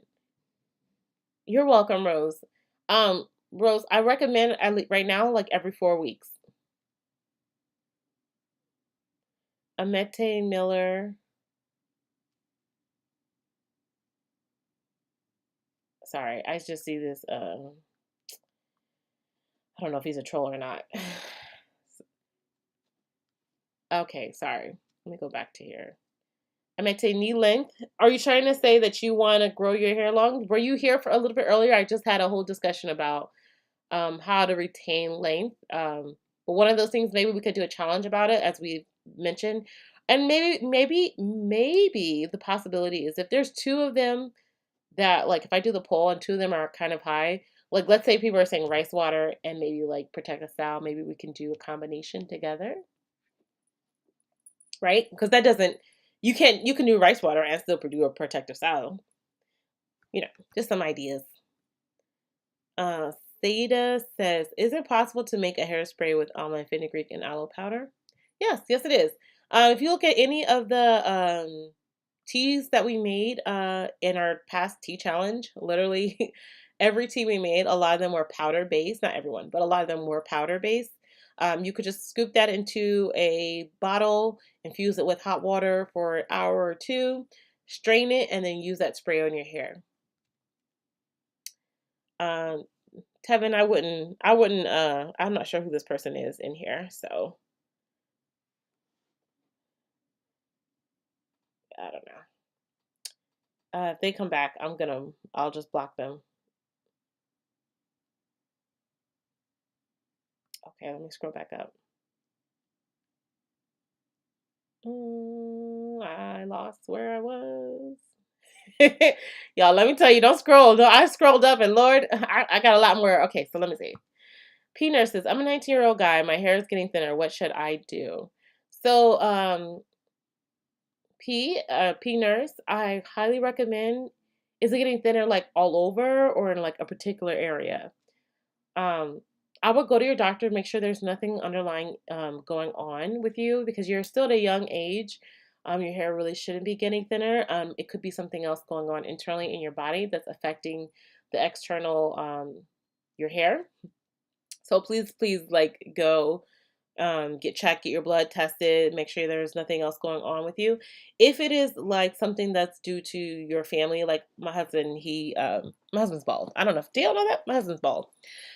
He actually, his whole family in their line, they bald early, and he lost his hair early, like very early. And what was I gonna say? I was gonna say something with that. Oh, so sometimes genetics, sometimes genetics can impact that.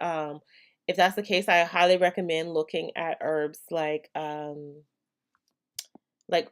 of what I mentioned earlier, the amla, saw palmetto, but I would also look at herbs that are adaptogenic herbs, ashwagandha, tulsi. I don't know why my brain just went on a break, but those are really good herbs to start with. But definitely check to see if there's anything internally going on with you. Oh, Shantae Martin says, hello, good afternoon, everyone. Hey, dear. Rose says, I do twist every time. I hardly leave my hair out. It's always untwist. Now, are your twists down or your twist pinned up, Rose? Because, yes, twists can be a great protective style, but if they're down, just rubbing on the edges, rubbing on everything, they can also be rubbing and breaking off. I always wear twists, but I always leave them pinned up. Patricia said, I do the same thing, Michelle. I keep my hair in twists until my next wash day, unless I have some type of engagement. Yeah, that works. That works really well for me. And again, like I said earlier, even if you're wearing twists, make sure you are still moisturizing your hair as well. Shantae said, I have the same hand and hair syndrome whenever it's in a twist out or braid out. Yes. Oh my goodness. Because I will play in my hair all day long. Just in it, playing forever. Nora says 1+1 for a pre-poo film forming humectance challenge, moisture challenge. Okay, pre-poo. I'm gonna put just dash moisture. Okay. Okay. Okay. Oh, Bonita says, please like the video. Thanks for y'all's engagement and sharing. Thank you, Boo. I appreciate you. Tammy says, hey, good afternoon, everyone. Question, if whenever you comb your hair and keep snapping, what that means, you push moisture or protein? Are you combing your hair dry? Combing your hair? Tammy, I'm not really a fan of dry combing your hair ever. Anyway, if you're in the shower and you're combing your hair, if you're in the shower and you're like combing through your hair and your hair is breaking, you might need protein. Okay, it's not always an easy like to tell at this point because I can't see your hair. I don't know anything about your hair other than what you're saying. But a good way to tell is if your hair needs protein or moisture is, I sometimes call it the stretch test. It's not by any means the perfect way. There's 1,000 ways to probably better. But I always like to see, does my hair, if I'm stretching my individual strands, does my hair stretch and stretch and stretch? Or does it have a lot of bounce back in it? It's just like you stretch and it just falls, doesn't do anything, or it breaks.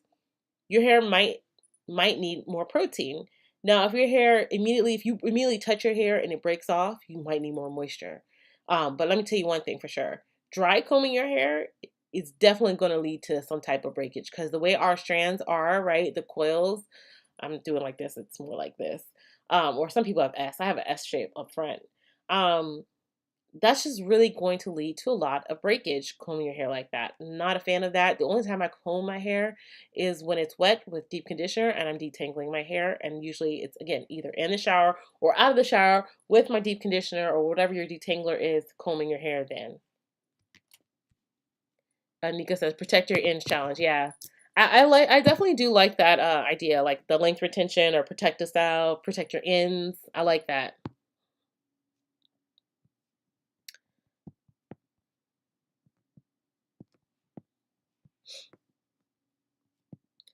Okay. Shantae says, when does your sale end? My sale ends on August 14th. So I gave you guys a little bit more than a week to get the products, 20% off. And okay, you asked, will you be trying any Curly Proverbs hair products? I did not have any intention. At first I thought I might, but she just looks like she has the same type of ingredients. Like she has like the henna mask, the aloe mask. Um, I don't know, I have a ton of henna and aloe right now, so I don't have any intention of trying it, but you never know. Uh Louise of Laura said, I agree with Michelle to check your blood, etc. FYI, I found a DIY real gain from YouTube Star Puppy for the natural route. Okay. Shantae says, I did a henna treatment on my hair yesterday after taking out my braids and washing. I did get some hair growth on this tea challenge. Okay, sis, that's good. I'm glad. I'm glad. Um, Kel says, oh my God, I lost a lot of hair at the end of 2019 and I had cornrows. I couldn't figure out what the cause was. I haven't done cornrows since though. Yeah, sometimes, like I said, for me too, I found that cornrows can be pretty detrimental to our hair if not done right. And also, how you're taking care of your hair underneath it is so, so important.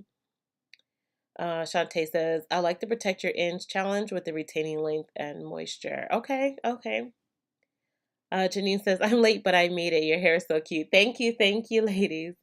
And I'm glad you made it, sis. Layla says, hi, beautiful. Hi, dear.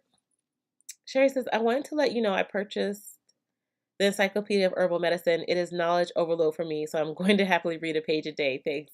You're welcome, Sherry. Yeah, it's a wealth of information. You can always learn something new. It's fascinating. It has so many books. It's it's crazy. Um, Sassy says during the challenge, I was thinking I'll look for you on IG. What were you saying? Okay, well, definitely look for me on IG. Everything's NowIamNappy. It's easy. It's on every platform: Facebook, Instagram. Everything's NowIamNappy. If you're looking for me. Rose says, I want the protective style challenge with the face. I understand, Rose. I see you. I see you. We got to vote on it, right? Because I want to definitely do a poll. I'm just trying to get ideas so that I can write it on the poll. You guys can pick. Um, I understand. I try to be inclusive of everybody, but I feel you. I feel you. And I think, like I said, mentioned earlier, I think I'll be doing whatever. If the protective styles wins, then we'll be doing the protective styles. But like, let's say the rice water won, but protective styles was also a close second. We could do them both together. Like that's not rice water is not synonymous. We could definitely do a mix of it. All right. So if you don't want to do the rice water, you can always join us in the protective style challenge that I'll do together. Because it seems like a lot of people are interested in that as well. Nora says also tips on making wash day really short. I'm replay struggling with long wash days. Oh, struggling with long. So my favorite thing to do, and I have it on my Ayurvedic hair regimen. I call it on my weeks that I am not DIYing. My weeks that I'm like, you know what, sis, I want to get in and get out, right? That's when I solely use just like my products. I'll use my shampoo bar, my Ayurvedic shampoo bar. I'll deep condition with my deep conditioner, 45 minutes though, under the steamer, maybe 30 minutes if I'm trying to be a little bit quick. And then rinse it out. And I can detangle my hair with that deep conditioner very quickly. I've got it down to about 25 to 30 minutes, sometimes faster than that, but it just depends on, Um, I detangle my hair with that, and then I just put it into like sometimes this style or big twist. Um, so I could get my wash day and moisturizing style within, I would say, 2.5, maybe 3 hours. But wash day for me, a fast wash day is less than an hour. That's that's it. And good quality products. Finding yourself a deep conditioner that you can detangle with, because you can do a twofer. I call it like a 2-for-1, right? You deep conditioning, also you're detangling your hair. That will minimize. That should help cut down wash day. Um, Anything else that might make your wash day long? I'm just curious. Vanessa says, "Are you washing more than once a week?" No, I only wash once a week. Stephanie says, "I love the idea of a pre-poo challenge." Okay, okay. Octavia, following I already have that down. I definitely will put it in as a poll. Following her hair suggestions, my hair is very soft now and love it. Yay! I love to hear that. Hey, Misty Blue.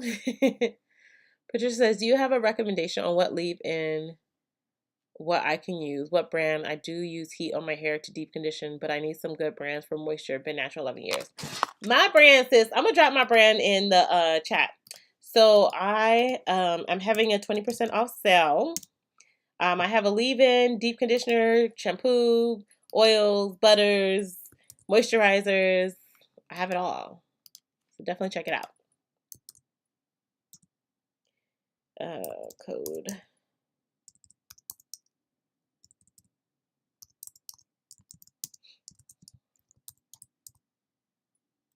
If I could spell.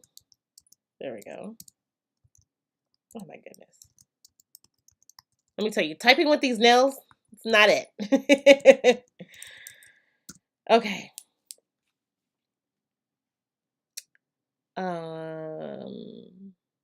Sherry says, "I'm going to continue with the teas and blend my own teas." Yay. Yes, yes.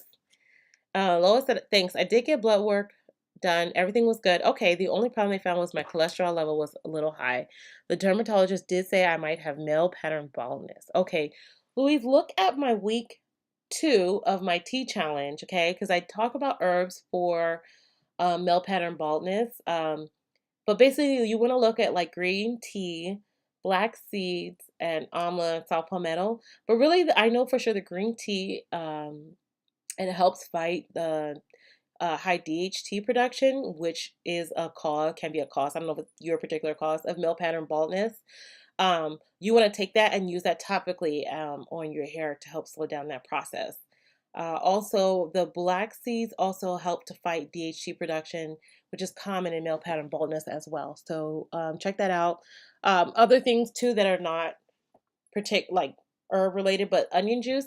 I know probably don't want to do that, but I actually did a video about onion juice and onion peel, the onion skins, which don't stink as much as actual onions, but like doing an onion, you peel off the skin and boil it like a tea, and it makes like a rich red tea.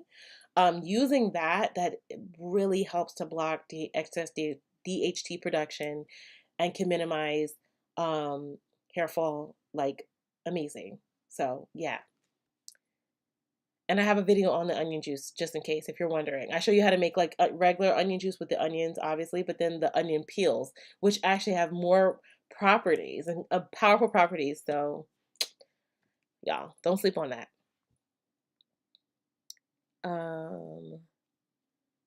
So Lips of Color says, "Great idea. Rice water added to hair conditioner." Yeah, that's great. Patricia says, "I got my hair to bra strap length, but that's it."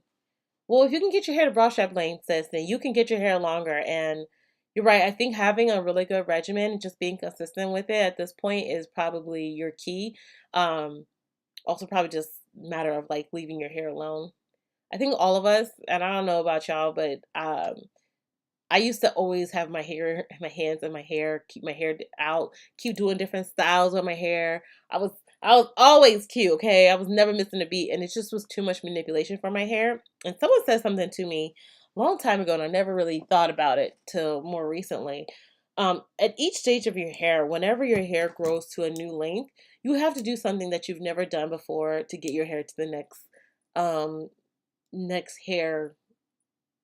What am I thinking? The next, whatever, the next length. What can I think of it?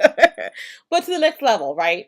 So, like, if you're somebody when your hair is short, right? Maybe you were just co-washing hair all the time, and it was easy. You just wash and go. You was boom out the house, right? But by the time you get to shoulder length, you realize you can't do that anymore. You need to do something different, right? Like, okay, I need to put my hair away, tuck my ends away because they're now at the shoulder length and they keep rubbing and this keeps causing a lot of breakage. All right, so maybe put your hair away and you still have a pretty lax regimen. Then your hair gets down to mid back length or broad strap length, right? And you're still doing the same things that you were doing to get your hair past shoulder length, but you need to do a little bit more, right? Those ends are now 4 years old, 3 to 4 years old, maybe 5 years old.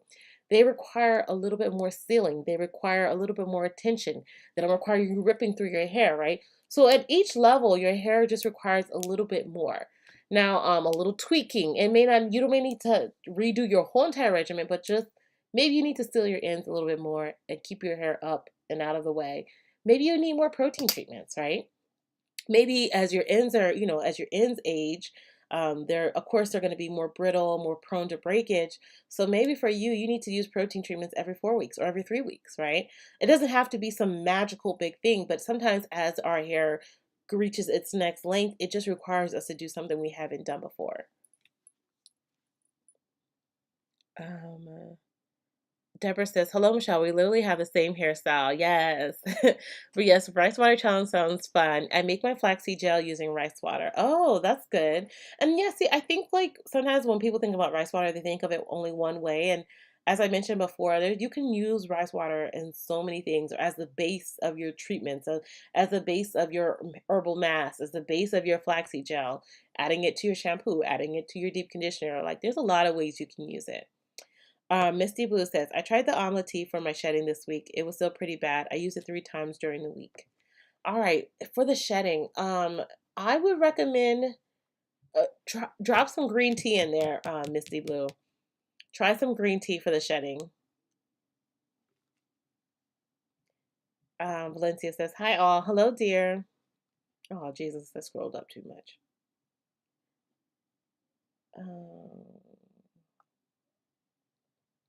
Okay. I'll tell you, today I'm going to start the tea challenge for my hair. Okay, yay, sis. I'm glad. I'm glad. Jill says hello. Oh, hello, greetings to Valencia. Hello. Is rice water still effective in a shampoo? Yes, it is. If you're just adding it to your shampoo, yes, it is. She said, good afternoon, all. Lois says, I don't know if the dermatologist meant male pattern baldness or female pattern baldness. I think, Lois, they call it male pattern baldness as an overarching term, and it can affect both male and female. So if he said that, he's just talking about the actual form of which the baldness is forming.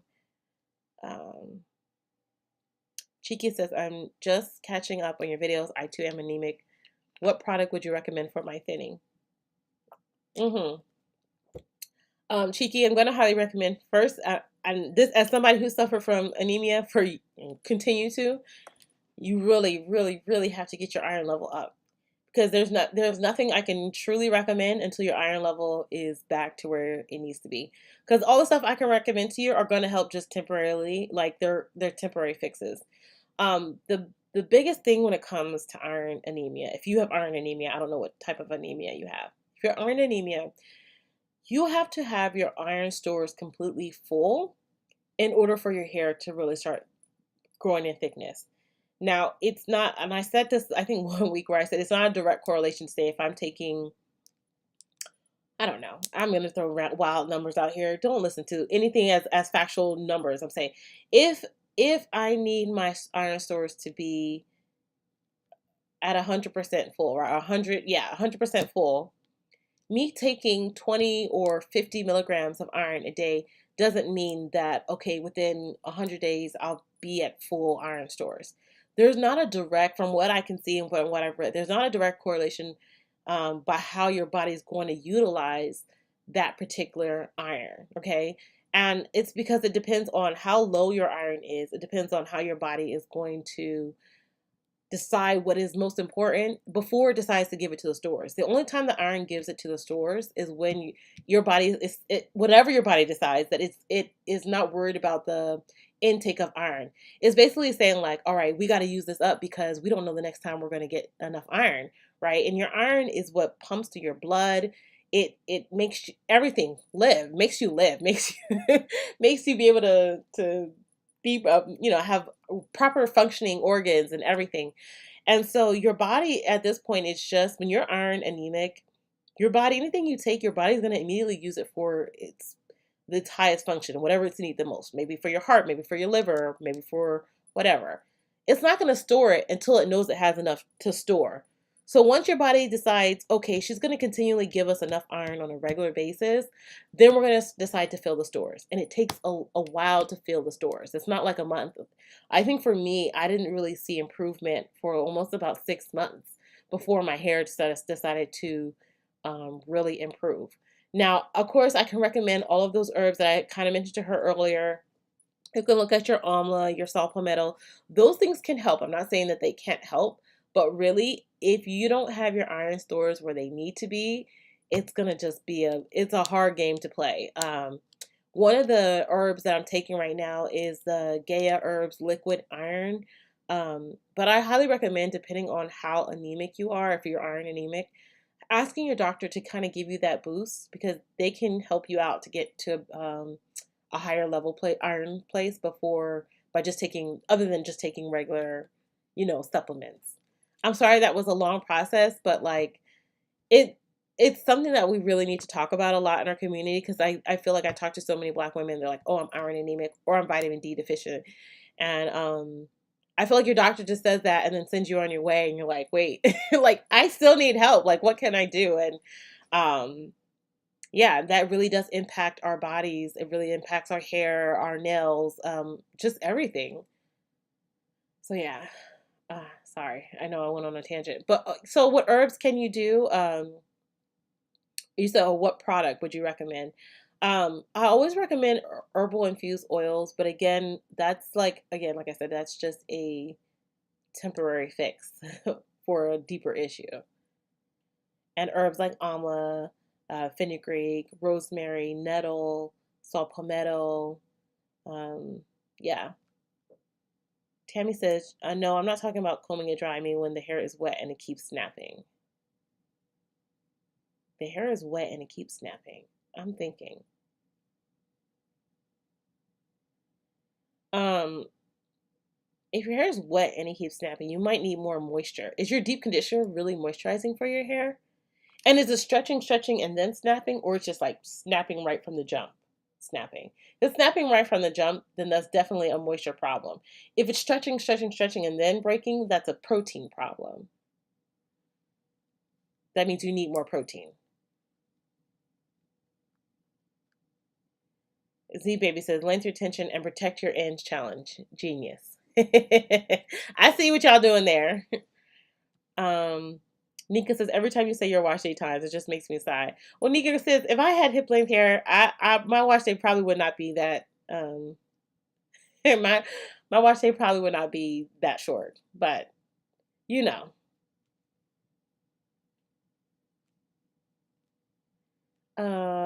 Robin says, please don't correct because the hair info you provided has been priceless. Okay, sis. Nora says, my wash day take down old twist takes 2 hours, pre-poo for 1.5 hours, then shampoo, rinse for another hour, deep condition for an hour, detangle, and moisturize and twist for 2.5 hours. So it's taking me a day. Woo, child. Are you doing like teeny tiny twists on your wash day, Nora? That's the reason why I could think twists would take 2 hours to take down. That's a long time, sis. And well, why are you pre-pooing for so long? I mean, you can pre-poo for that long, but I'm just curious. Like, there's a way. I mean, clearly from outside of maybe taking your twist out, you can definitely shorten your time on your pre-poo and for another hour. It takes you an hour shampoo and rinse your hair for an hour. Why does it take you so long to shampoo and rinse your hair for an hour? That's a long time. Sorry, I was reading. I was like, wait, that's a long time. I would definitely be able to cut that in some halves. Now, also I will say I do put big twists in my hair because I don't like to take that. Oh, my battery is flashing over here. How long have we been on? Oh, an hour, almost 2 hours. That's why. Um, all right, let me change my battery because I don't know how long it's been flashing, but that thing is like flashing crazy. But I could almost cut everything you're doing in half, minus maybe the takedown of the twist, because your pre-poo, if you use steam with your pre-poo, you can do a 30-minute pre-poo. Shampoo, I don't know why it's taking you an hour to shampoo and rinse your hair, but what I do, I wash my hair in sections. So like put your hair into 5 sections. I'm not a fan of the 4 anymore. I do the 5 sections. So part your hair in 4 and then I piece out this section because I've had CCCA. And so I like to use that section and be gentle with it. So 5 sections, and then I wash my hair in each section, and it takes me literally 10 minutes to do it. And then I apply the deep conditioner each in those sections. And again, it takes me so easy because my hair is sectioned. It doesn't get tangled, doesn't get rematted. And then I go through each section.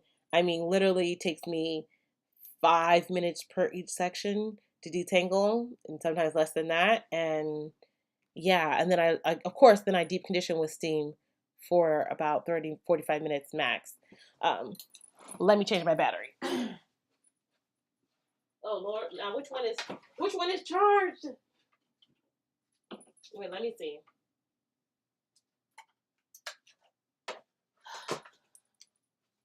Give me a second, y'all. It's just gonna go black, but it's not. I won't be signed off. But just give me a second.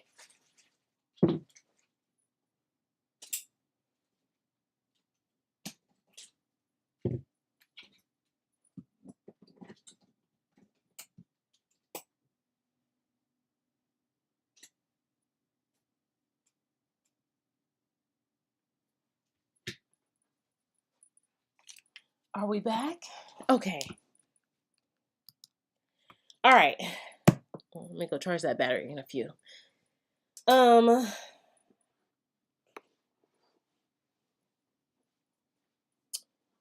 Okay. Lois said, thanks so much. You're welcome. Shantae says, no, the sale ends before my payday. Shantae, when's your payday? Valencia says, I missed the tea challenge, but I'll be incorporating them into my regimen on a regular basis. Yeah.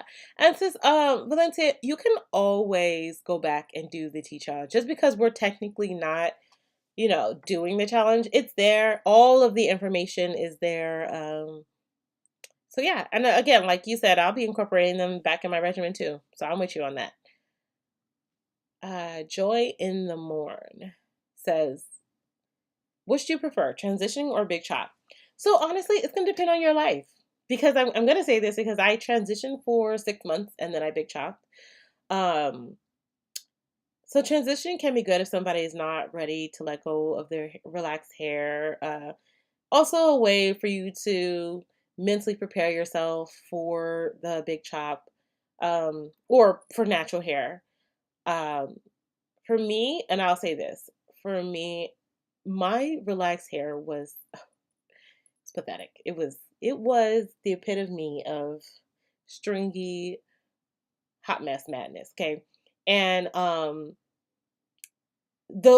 roots compared to these little stringy ends were just not. They were not giving. Okay, and it just the point of demarcation where the line of the natural hair and the straight hair was just so weak. It just I couldn't stand looking at it anymore. And people were like, "Oh, well, just put your hair into braids or twists or whatever." And I did that for a while, but just came to a point where I was like, "Nope, I'm over it." So I'm saying it really compares to your lifestyle. So if you're somebody who can manage the two textures and who can be willing to do all that's necessary, like I've seen girls who transition all the way out for a year to 2 years, and I'd be like, "Oh, God bless y'all," because it was not for me.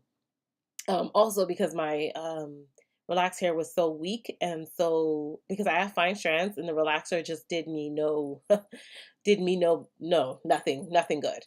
It was so weak and brittle in comparison to my natural kinky hair. It was like breakage city, and so I didn't have the patience to do it. So I would say what works best for you, okay? Um some people don't want to go out and be I don't want to say bald, but go out and, with a low cut. Um, but I always feel like something about that transition, even if you transition for a month or 2 or 3 months or 6 months, having that big chop really was a really freeing experience for me. And not saying that if you transition all the way out that it's not freeing for you. Um it really forced myself to love my hair for what it was. And that's something I actually had to learn in general because um again, like if y'all know, if I don't know if y'all know the story of how I got my name, Now I Am Nappy. My mother always said that my hair was nappy, right? As I mentioned before, my sister has those bigger loose curls. My mom doesn't really have super kinky hair. My dad has really nappy hair like me. And so my mom always would just say that my hair is nappy, your hair's nappy, your hair, you can't do this because your hair's nappy. Your hair's not like your sister's hair. It's nappy, it's nappy. Um, Even to the point when I was like 13, and I had a relaxer since I was like 5. And when I was 13, I remember I told my mom, because I, not only that, I have eczema. So my eczema with the relaxer was always like a situation of disaster. Okay. My scalp was always matte. Literally, my hair would be matted. Like I could just like peel, hi baby. I could like peel the scabs off my hair every single time I had a relaxer, even all the way up to adulthood. And that's why I just got tired of it. When I was 13, I remember I said to my mom, like, I don't want to relax anymore. And she told me, well, if you don't want to put a relaxer in your hair, then I'm not doing your hair anymore for you. So at 13, I attempted to do my hair on my own and I really had no clue. And it was a hot mess. And I was still scared of water and I was using pink lotion. It was tragic. So I initially, of course, I went right back to relaxing my hair. So when I moved away from home and I was still relaxing my hair and I was relaxing it every 6 weeks, good guys, like, oh my God. I just got tired of the scabs. It would, by the time my scalp would heal, right, from the relaxer and the picking of the scabs, I would literally have like thick, caked on scabs and it would be matted. It was a hot, hot mess. I just woke up one day and I said, I'm done. I am so done. And I remember telling my mom, she's like, oh, your hair's going to be nappy. It's not like your sister's. And it just reminded me of all the things that, like, the trauma, I feel like. And I remember thinking to myself, well, I'd rather be nappy than to be this. This every 6 weeks of broken and damaged and all his hair. Like I was like, this can't be it. Like this really can't be it. And I joined a hair board, and I put my name was soon to be nappy, right? And so from there, everybody was like, they were so supportive of me joining in my journey and all of that. And then when I finally went natural, they were like, well, you got to change your name. And I was like, what should I change it to? And someone was like, well, Now I Am Nappy because because they wanted me to keep the nappy part, right? And I wanted to keep the nappy part because I felt like that was part of my identity as something that was always claimed to be so bad and so negative, and I wanted it to be turned into something positive. So when someone suggested it, I felt like that was perfect. That's me. Now I am nappy. That's me. Like that's my hair is nappy and I accept it. I love it. And so for me, I think cutting off my hair, I say all that to say it really was such an awakening for me. It was really such a self-acceptance journey for me. Yeah, just a mess. Yeah, it was such a journey. So yeah. All right, sorry. I know that was a long story, but just thought y'all should know my little background about it. So, Pamela says, very true. Once my hair got longer, I had to start washing every 2 weeks instead of my normal weekly washes. Yeah, Pam, that's just going back to what I said earlier about changing your regimen as your hair gets longer. Lala says, how often should I moisturize high porosity fine hair strands? Lala, that's going to depend on you, but for people who have fine and high porosity hair, your hair is definitely really, really porous. You should probably moisturize maybe every other day or every day. But it's also about the quality of ingredients you're using. You'll probably do well with products that are a bit more acidic. So you probably will like products that have aloe, or you can use fresh aloe to help lay that cuticle down. Um, you always want to use something water-based first, and then you want to use something cream based, and then I would always recommend sealing with some type of butter or oil. So that is the regimen I would do. I would start with you. I would start every day and see how your hair responds. If you don't need it as often, then try every other day and work around that.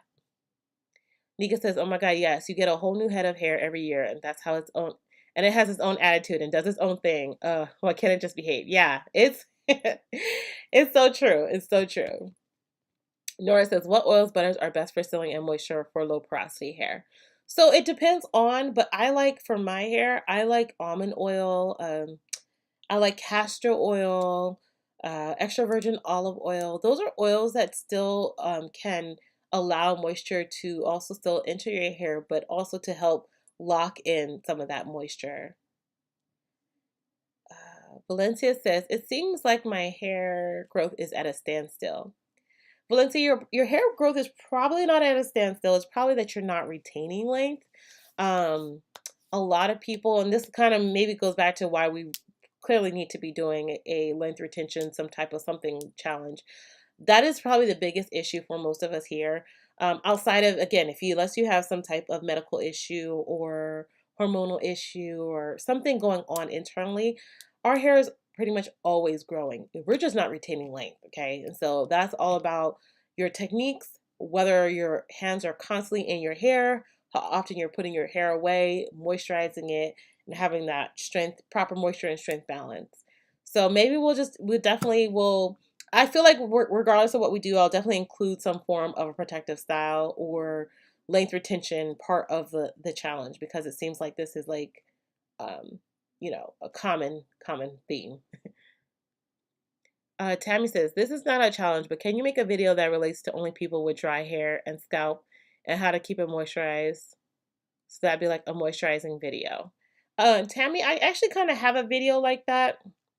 It's actually like my fall regimen or my Ayurvedic hair regimen, where I talk about like what to use, what I use, uh, how often I'm moisturizing my hair, when I'm washing it, deep conditioning it, all of that. And it's my Ayurvedic hair regimen video. Shantae says, will you be bringing back the MSN challenge in the future? I definitely thought about doing it again, maybe at the start of the new year again. I don't know. That's just thoughts, but like I'll probably be doing it in conjunction with something else at that time. I feel like this 2021 has clearly been the year of challenges, so I don't know. I can put it down as another thought. Octavia says, thank you for sharing the rice water and shampoo. You're welcome. And the iron. Yes, you're welcome. Chica says, I'm taking iron pills. Okay. Are the iron pills you should be taking iron pills if you're iron anemic. My thing is, I'm just trying to make sure I'm not having spammers in here, because I know sometimes people be.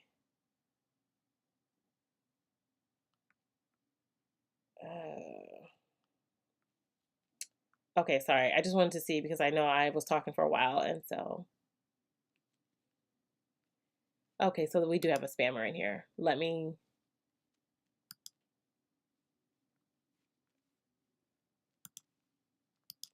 Sorry, I just had a feeling that I needed to remove comments. Okay, and then I'm gonna go back up.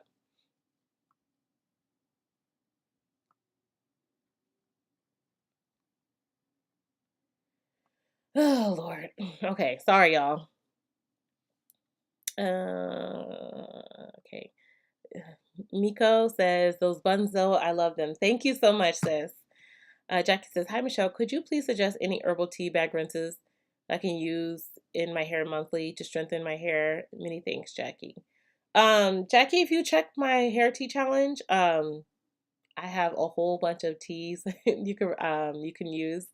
Literally, if you're looking for strength, you can try fenugreek, you can try henna, you can try cassia. Yeah. Riri says, yes, drop that brand. What was I talking about, Riri? I'm sorry, because girl, I was on a tangent, or so many tangents. Chiki says, thank you so much, you helped me. Okay.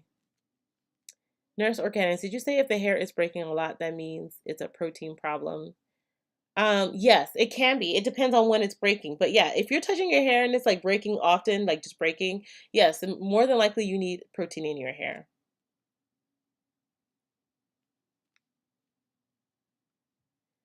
Um, okay. Sorry, I'm deleting messages. Okay. Tammy says, thanks a lot. I think it's moisture I need then, because it's snapping from the time I comb it and not the long way. Okay, yeah. Lots of moisture. Tammy, really finding a good deep conditioner. Like I think, not that I think, my deep conditioner is pretty amazing. I don't know where you're at if you couldn't get it, but my deep conditioner has a ton of moisture.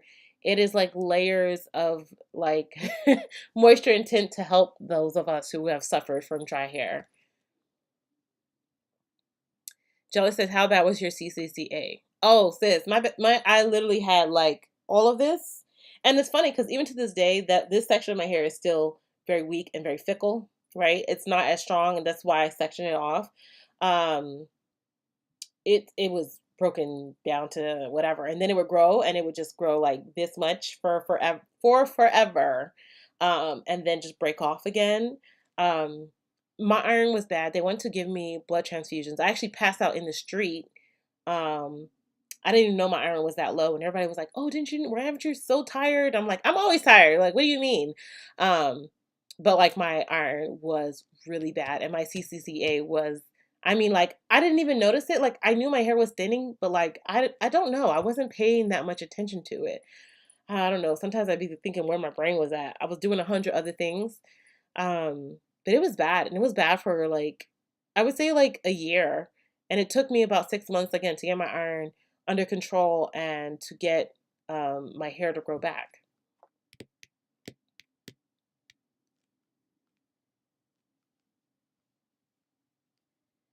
Oh, this person is really annoying. Okay. Uh, a deep conditioner with fenugreek, is it a protein treatment? Also, one with coconut milk, can it be considered a protein one? Okay, good that you asked these questions, Joanne. Protein treatments, true protein treatments are only done with hydrolyzed proteins. So, coconut milk and fenugreek don't contain enough hydrolyzed proteins to be a true protein treatment. Now, some of them do contain a little bit of or strengthening properties. Sorry, strengthening properties that can either coat the strand but are can be rinsed away once you wash that product out of your hair. It can leave a small deposit on the top of your hair, but again will immediately um, goes away because it's not hydrolyzed. The only way for your anything to be considered a true protein treatment, it has to be hydrolyzed proteins, which just means the proteins are small enough to actually go into the hair and what you call it and actually strengthen the hair, like bond with the proteins in your hair to build them up. Z Baby says she's talking to Lala. She says I have high porosity fine strands. If I don't take down my twist, I can skip a day. Otherwise, I moisturize every time I'm twisting up for the night. Also, check the pH of your products. Yes, our hair must be between 4.5 to 5.5. Yes, good advice. Which is also why I recommended the aloe because a lot of times aloe works really well with high porosity hair. Janine says, my hair is barely collarbone length. It takes me hours for a wash day from start to hours to finish. The bulk of the time is pre-poo detangling and styling. My hair tangles very bad. So my biggest suggestion for you, put your hair in sections and wash your hair in sections. It should really not be taking that long at that length. What I recommend is almost like a detangling pre-poo for you, if that's the case, if you're having extremely bad tangles. And trimming, probably you need a really good trim. I'm gonna guess that you need a really good trim. Um, but always section your hair. For you, if your hair is at collarbone length, you probably need about like ten sections in your hair. Um, and leave your hair into those twists. So as you cleanse your hair, leave it in those twists. You deep condition your hair, leave it in those twists. You really shouldn't have to be re-moisturizing and re-detangling your hair throughout all of the process. And it really should not be taking that long. Erica says, I'm interested in length retention, protective styles, and leave-in conditioners. Oh, okay. Um, okay, I'm adding that. Okay, not pathetic. Oh, Nika said, not pathetic. Same.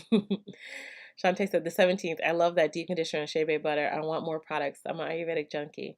I might extend it for a few. Y'all, if y'all haven't seen, pretty much I always extend my sales because I love y'all. Okay, what is happening here? Oh, Akima Sala? Akima Sal? I'm sorry if I'm butchering your name. I'm so sorry. So just shave it off. You will not regret it. You get a power you cannot name. You see all the beauty in your eyes and face features. Yeah, I definitely felt that way.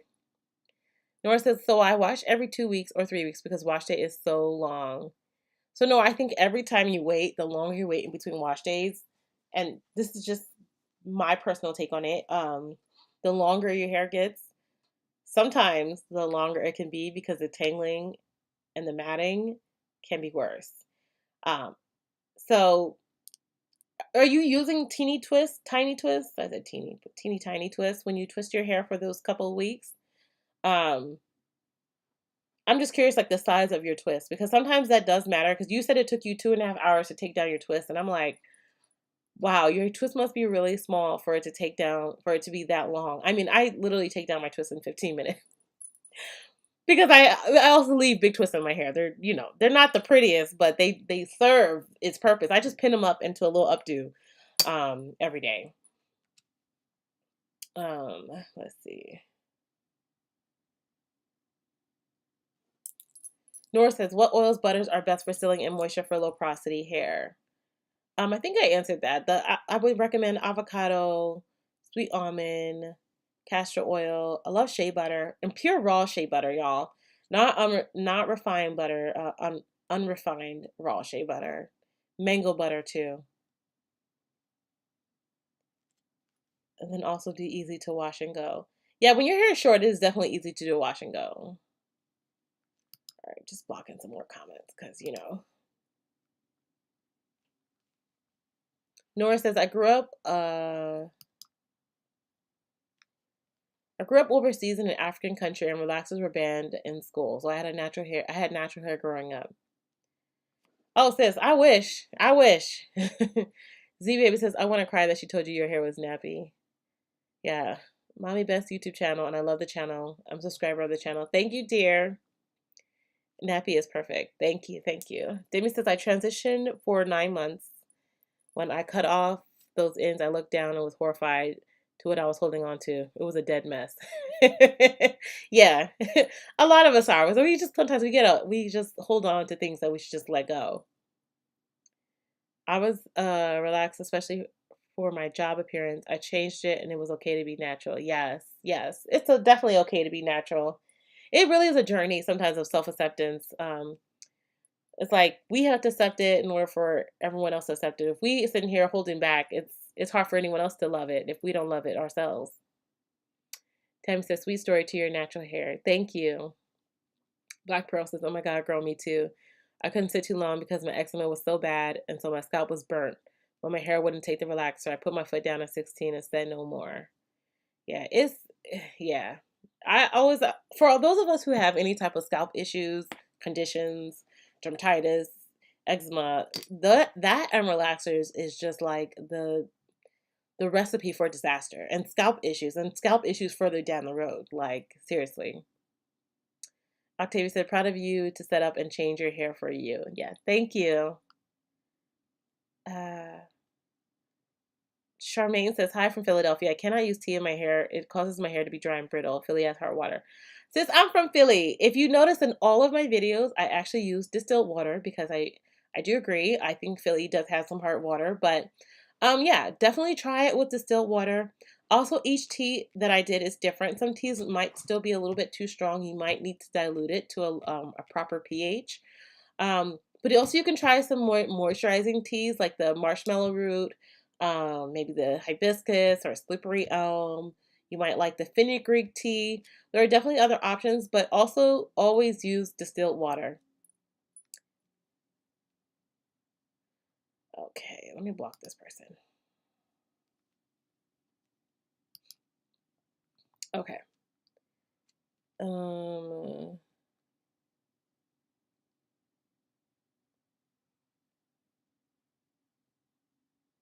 Okay.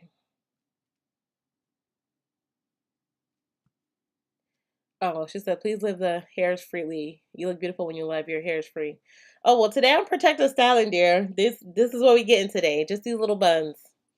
Brenda says, can I use green tea as liquid in the LOC method? Yes, you can. Yes. Shantae says, my mom used to say I was tender-headed, but of course, growing up in the late 80s, 90s, it wasn't a lot of information out there.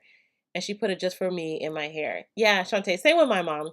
I don't ever really blame my mom because I think like back then she did not know, and she thought she was doing what was best. Even though, now my mom's natural with us. My mom was the last one in the family to officially fully go natural. And but now she's been natural for years now. So Robin says, love your hair like that. Maybe a video where you show us how to achieve styles like that. Okay, Robin. So I actually, I'm laughing because I actually have quite a few videos on my channel of styles. I actually have twist style videos. I have styles that are done out of twist that are just like styles like this that you can do. So yeah, I was saying earlier that my biggest thing about that was like a lot of people weren't watching those videos. And so I just kind of like stopped doing them because people weren't watching them. So yeah. Jack says, many thanks for your kind advice. You're welcome, dear. Valencia says, no medical problems. I put my hair in twists on wash day. My ends can be a beast, so I trim every 4 months. So Valencia, what is taking you so long on wash day then? And are you trim your ends, or do you go to professional to trim your ends? Because sometimes I will say this, sometimes we trim our ends, but we don't do a good job enough job on them, and so we're not actually getting all of the damage away, and it can cause more problems in that process. Um, I'm not saying that that may be the case for you, but I'm trying to envision why at that length your hair is number one so tangled and just taking so long to wash your hair because you say you leave your hair in twists on wash day. I don't know. I'm literally trying to think of what could be. Are you doing everything like in the shower? Is your hair soaking wet when you're doing your hair? Like soaking wet. Like I always say, like sometimes when I first get in the shower, I have low porosity hair, right? I get in the shower and my hair takes a little while to get wet, like fully saturated, soaking wet. Because then at that time, anything I add to my hair is just going to be easy. It's going to add flip and moisture, easily detangling process, easier to detangle when it's completely saturated with water. I'm really trying to think about it. Hi, baby. Hi. Nora says, I watched your video on slippery elm and it looked liquidy. How do I make it more of a gel? Boil it for longer and let it sit overnight. So, Universal says, hello, fellow melanated. Hello, dear. Sherry says, Michelle, was having an issue. That is why I have enjoyed the tea challenge, but my doctor does not think my iron level is that low. Oh my God. You were having the same issue that is why Sherry, what was the issue? I'm sorry, because I feel like I forgot what we were talking about. Are you having hair loss? And is it when you say your doctor does not think your iron levels are low, did he check them or she check them? Because sometimes doctors will say things, but until you run that blood test, we're just guessing. Universal says I'm Bolton free. That's awesome. Can using henna and oil change our curl definition? Not really. There's not enough strengthening properties in the Lawson dye to do that in an oil. Nora says, I only have 8 to 12 twists. The 2 hours is taking down and removing shed hair. Oh, Lord, girl, I'm telling you, Nora, probably in like moving up your wash day 1 week. So if you usually do it 3 weeks, moving it to 2 weeks, I'm telling you, it will probably actually help speed up the process. This is honestly why I'm a fan of 1 week washing my hair every week, for a number of reasons. But literally, when I was waiting 2 to 3 weeks, the amount of time it was taking me to detangle, remove shed hair, do all this other stuff was just adding more and more time. That's why I think also because my hair is constantly detangled and stretched, I don't really have to suffer. I don't really have extremely long wash days and detangling process unless, again, I would say unless I'm making it that way, as in I'm doing a long pre-poo and I'm doing a long deep condition, I'm mixing other herbs and doing a whole bunch of other things. But other than that, if it's only 8 to 12 twists, like literally I'm out of those twists in 15 minutes. And it's pretty much, I would say, detangled enough for me to either apply pre-poo or go right into a shampoo process. Okay, you said it correctly. Okay, good. Hi, Robin. Okay. Is it okay to mix one of your gloss bars with the deep conditioner or hair mask, or is that overkill? No, you can definitely mix it. Oh, I scrolled up. Okay. Do you infuse herbs into your shea butter or mango butter that you sell with? Do you whip it? Oh, so Z Baby, yeah. I actually my Shea Bay whip butter that I sell, that's what I use. It's an Ayurvedic infused butter. And that's what I use on my ends. I also use it on my skin. But yeah, that's what I use to seal my hair. Or do you whip it? Yeah, it's whipped. It's a whip butter. Demi says, how do you overcome your CCCA and obtain a healthy scalp? I just want to make sure you didn't respond back to anything. Okay. All right. Um, Oh, Sassy just said, I've enjoyed this live. I gotta look forward to the next challenge. Bye for now. All right, dear. Also, I just realized I still have not picked a winner because I've been running my mouth for 2 hours.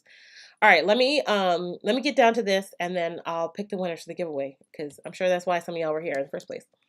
How did you overcome your CCCA? So again, Timmy, if you heard me mention that I have iron anemia, and so my CCCA was tied to my iron anemia. It took about 6 months for me to build my iron stores up, my iron levels up high enough for my iron to finally start giving back nutrients to my hair, my scalp, and so really that's what it took. It took me actually like 6 months to get my iron levels back to where it needs to be. At that time I was using herbs, but I was mainly using henna on my hair, and still moisturizing and deep conditioning my hair weekly. But really, when I say that it wasn't about the external, it was really all about what I was doing internally. I was taking iron pills. I was taking liquid iron at that time. I wasn't taking the Gaia Herbs liquid iron. I was taking the other one. Um, what is it called? I was taking another liquid iron, and I was eating more. I was eating healthier. I would say that much. That really was a key to it. I was making healthier choices. I was eating greens and spinach and all of that in all my meals. It really was about changing my diet because that's what was causing the CCCA. So, again, I think if you mentioned that yours might be related to internal or you don't know, fix that internal because everything else is just a topical fix and got to fix that internal, sis. Charmaine said, I struggle with 4C hair at the top and the back is 4B that looks stretched out. It is curly looking at the back of my hair. The ends are dry looking like cotton. I cannot stand it. So first, love your hair. No matter what it is. I have like 4 different textures in my hair and they do all types of weird things at any given point. But make sure you are getting enough moisture and treating each section of the hair according to each section. Like keep your 4C hair sectioned off, and if you know that needs more moisture, if you know that hair likes maybe more like aloe products or thicker products as opposed to your 4B hair, it's okay to treat them differently and use products differently on each section of the hair. um, Also, you can look for ways to make your hair look more uniform like I do, by using twists, twist outs, braids, braid outs, things to help make it look more uniform so you can truly, learn to love your hair because it's beautiful. All right, so let me pick a winner because good God, I have been running my mouth. All right, so for the tea challenge winner,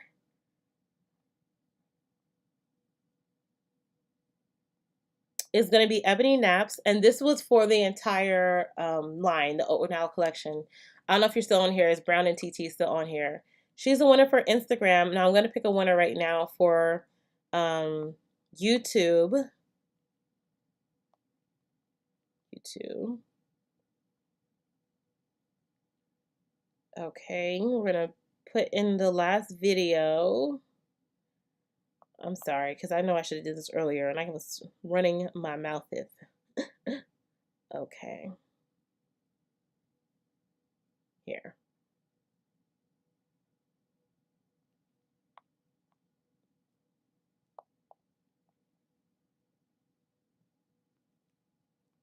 Paste here.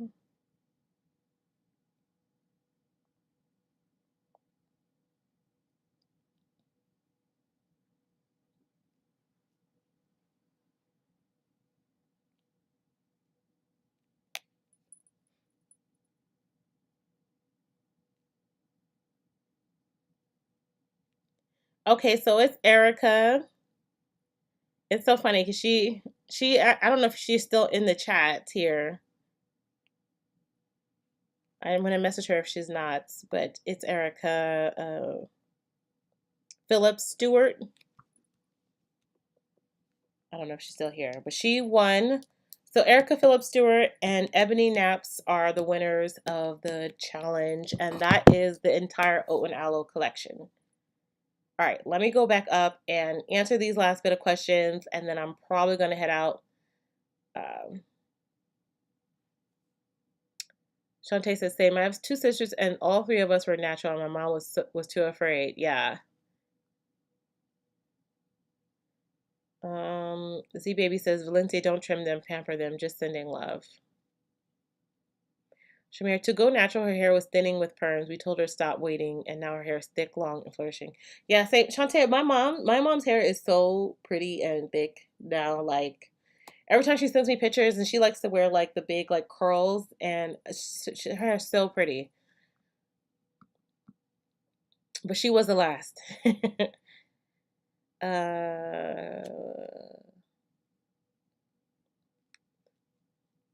Should I trim? Yeah, that might be the problem. Okay. Shantae says, I mixed her gloss bars with a deep conditioner. Yeah, Valencia, make a tea with dried rose petals, buzzard petals. Rose is very conditioning. What do you think, Michelle? Yeah, I love. First of all, y'all know I love rose powder, rose petals, rose water. I actually have a video making rose water. I show you how to make distilled rose water in a pot in your own house. How to do that on my YouTube channel. Miriam says, what Ayurvedic powder can someone who has alopecia can use for hair growth? So, Miriam, if you check out my week 2 video, we talk about amla, black tea, green tea, sorry, but black tea works too. Green tea, you can also look at black seeds. You can use black seed oil. You can look at fenugreek. You can look at bringraj, rosemary, nettle, horsetail. Those are all great herbs. Okay, Sassy, I enjoyed this live. I gotta run. I look forward to the next challenge. Bye for now. Bye, Sassy. Z Baby says, Sherry, it is true. African American women get inferior medical care. Make your doctor do a test and not guess or brush you off. Right, right. That's what I was saying. I was like, why are they guessing? Like, come on. Nora says, so after I boil the slippery elm to form a gel, do I leave it overnight, refrigerated or unrefrigerated? You can refrigerate it. I've also left it unrefrigerated, but I highly recommend you refrigerate it.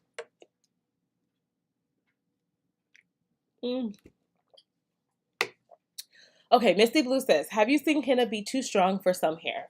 Yes, I have. I recommend if you're new to henna and you're wondering, okay, is this gonna be too strong? Mix it into other herbs first. So like do half amla, half henna. Half amla, half henna, or half amla, half henna, or quarter amla, quarter fenugreek, quarter aloe, quarter henna. You don't have to start off with a full henna treatment. But Misty Blue, because you have fine strands, your hair probably will like henna. What I've learned, tend to learn, people who tend to not like henna actually have more coarse or thicker hair strands. Um, those of us who tend to have finer strands actually do very well with henna. Not always the case, but again, like I said, start off with a mixture. Don't do a full henna treatment. Start off small and see how your hair responds to that. Oh, Yanti says, I didn't realize there was a giveaway. Great information. Oh, yeah. So it was on my challenge. It was for everybody who participated in my tea challenge. At the end of all my videos, which is all I always recommend that you guys watch my videos to the end. I always talk about a giveaway and how to enter to win the giveaway. That was for the 8-week challenge. So I did 8 weeks of giveaways. Oh, and Yolanda, I definitely owe you products. So I will be mailing it out tomorrow, actually. I've been making products like all weekend long, so I will be mailing out tomorrow. Let me see. Valencia says, no, I saturated well, air dry in my hair, okay. I air dry in my hair and t-shirt for 15. Then I apply deep conditioner. Maybe I'm not doing a good job trimming my hair. We'll go to professional next time. Thanks so much. Valencia, why are you air drying your hair between shampoo and deep conditioner? I'm just curious. Also, I find that just in general, I personally, me, I find that deep conditioner sometimes applies better when your hair doesn't have to be dripping wet, but when your hair is wet and you can actually, the water aids in like the, I don't want to say activation process, but like in the detangling process. I generally find that adding it with more water is better than adding it with less water, like not wrapping your hair in a t-shirt. I'm just curious why you're doing that. Eight Moss Girl says, thanks for talking about the iron. You're welcome. Yanti says, I use Nature's Way liquid iron. That's a good iron too. I've had so many irons for liquid irons. Right now, I'm like obsessed with the Gaia Herbs liquid iron because it's an herbal iron, and y'all know I love everything herbs clearly. So yeah. Can I use green tea or rosemary water as my liquid in LCL method? Yes, Brenda, you can. Tim says, thank you. You're welcome. Karen says, I've noticed that a lot of older women, as myself, with thinning hair in the crown. Just a statement. Thanks. You're welcome, Karen. No, it's actually very common. I actually have a video on CCCA, and I talk about that. And thinning area in the crown is very, very common in Black women. I'm about to go on a little tangent, and then I'm going to check myself. Okay. So we've talked about in my previous chats, right? We have talked a little bit about how Black women, a lot of us have fibroids. Okay. Now, this is me talking, okay? And I suspect that a lot of women who have fibroid issues is connected to the fact that we've used chemicals on our hair at a young age for years and years and years and years. And we don't know the full effects of what that means. Now, I don't know if there's a direct correlation. This is me, my assumption on things. But a lot of women, all seem to be Black women at some point in their lives deficient in iron and deficient in vitamin D. And we all seem to have some form of fibroids. You know, they say over 80% of Black women, maybe not Black women outside the US, I'm talking about inside the US, have fibroids.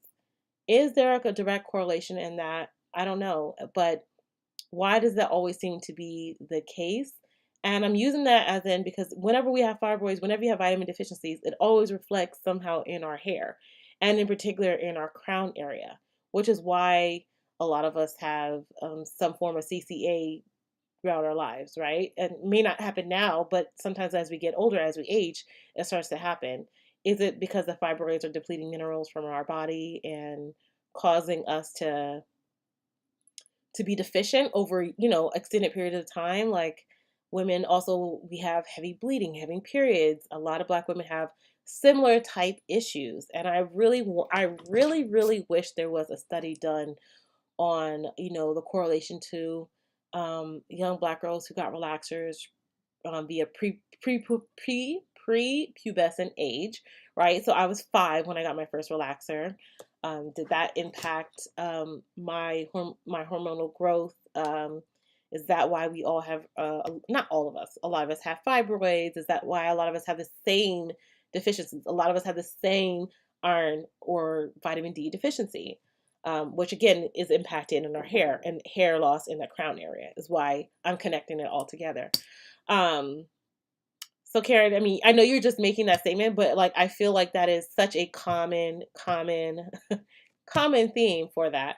And when they first started studying CCCA back in like the early 1900s, they believed that it was connected to they initially called it hot comb alopecia, and I talk about that in the video. And of course, they started to notice that women who didn't use hot combs were still also having the same type of CCCA. So then they thought it was connected to relaxers, and they thought it was connected to I forget something else. And then they're like, oh well, maybe it's because it's the highest point of your hair, and the sun is damaging that. And it's like, okay, well, why is this predominantly happening in Black women in this? And they didn't come out with a cause of it, right? At the end of all the studies, they just couldn't figure out what the actual cause of it. at the end of the video, I kind of like reference and say, like, is it bad hair care practices that are passed on from our families throughout the generation that we just continue carrying on, right? Again, like using relaxers, using this, doing that, ripping through our hair with combs, and just bad hair practices. Or is it also through our diet? Is it through using, relaxers early? Or, they say that Black women actually have, like, we put so many chemicals and stuff on our body much higher than any other race, right? I don't know. I'm always, I just, when I say like it's every Black woman I talk to at some point through their lives or will through their lives have some form of CCCA or basically crown related thinning and baldness. It just makes me think like, is there something else going on? They're gonna flag my YouTube video like, oh, she's talking too much. But yeah, that's just my take on it. I know Karen, you mentioned it, and it's I can say it just happens so often. It's crazy. Oh, Erica, I see you're on the chat. If you're still here, Erica, if you can just email me at NowIamNappy@gmail.com, your address. Octavia said, congrats to the winners. Yes, yes. Jerry says, everyone have a wonderful week. Thank you. Lois said, true Karen about the thinning in the crown. I am 61. Yeah. Ellen says, thank you. Okay. Just wondering if the person experienced snapping of wet hair has chemically processed hair on the ends. Sometimes that causes snapping. Deborah, I don't think she does, but if she's still in the chat, she can respond. I don't think so. Nora says, thanks, Michelle, for sharing the knowledge. Have a wonderful week. All right. Thank you, Nora. Misty says, I like the Mary Ruth liquid iron. Okay, I'm gonna check that out too. I'm always loving to find something new. She says you have fibroids too. Yeah, so many Black women do. I would say it's over 80% of Black women have fibroids, and it's very interesting too because I have 3 fibroids, and one of them was causing me a lot of pain, and my gynecologist at the time was just like, oh, that's just like common. Like she wasn't concerned as much as like I feel like she should have been.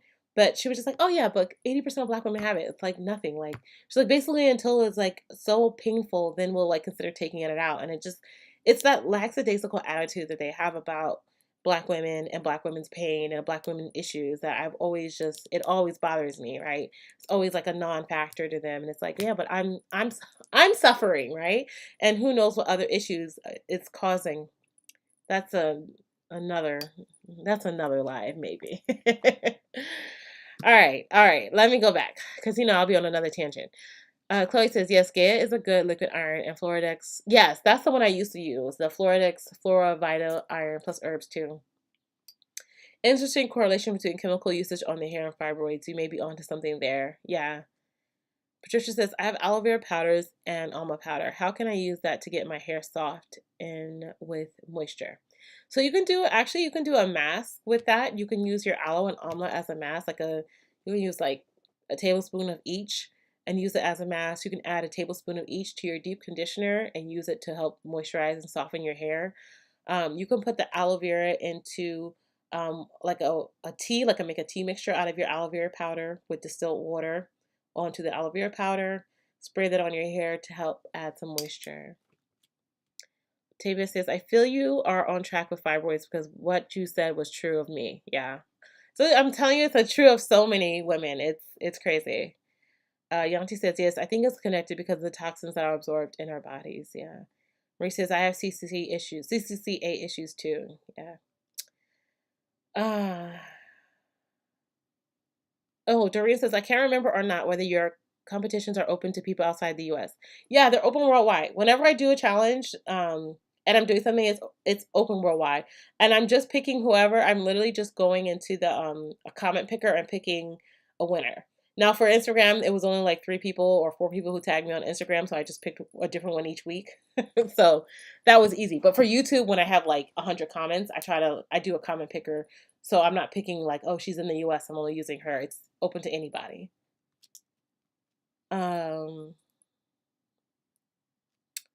Misty says, mine were so painful. I had a myomectomy. It helped. Yeah.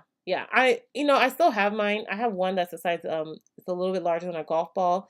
I've definitely done things to help like reduce the size of them or help them to stop growing, but it's a constant ongoing issue. Marie says, I have to go over this stream. I'm late, out and about. All right, yeah, definitely. There's a lot, I dropped a lot of knowledge up in here. Grateful and blessed says, hello, do you like castor oil for hair growth? Yes, castor oil has a lot of great properties for hair growth. Um, depends on how are you using it? Are you massaging into your scalp? Also great to dilute it with other oils for benefits, add herbs infused to it. I have a video with fenugreek, I think castor oil, argan oil that I use as a massage on my scalp. I'm an oil queen. I have oils for oils with oils. I know there's this no oils and butters challenge, but that's not the case for me. So, National and Budget says, "Hi everyone, I'm late. Oh, what's this? I'm sorry. I'm actually about to sign off. We had just like hit a no more questions asked. I'm about to jump off. I really enjoyed the chat today. I picked the winners. If anyone else has anything last minute that they want to ask me, please do that. But I'm about to head out so I can finish, getting my stuff ready for today. Okay, let me see. Grateful and blessed. I've been using it in my scalp and trying to use it for my edges. Yeah, I would I would definitely infuse some herbs into your castor oil, um, and use that. Just be consistent. Also like scalp massages. Definitely check out week week 2 and 3 of our tea challenge. I talk about herbs for hair growth and hair loss. So some great options to infuse into your oil. Takesha says, my hair stays so dry, especially my ends. Can you help me? So definitely getting yourself a good regimen of sealing your ends after you moisturize. So I don't know if you know, but I'm going to say always something water-based first. So water-based leave-in, okay? Then you want to add some type of cream, right? Some type of cream or maybe even a gel, and then seal with a light oil. And also make sure you are trimming your ends.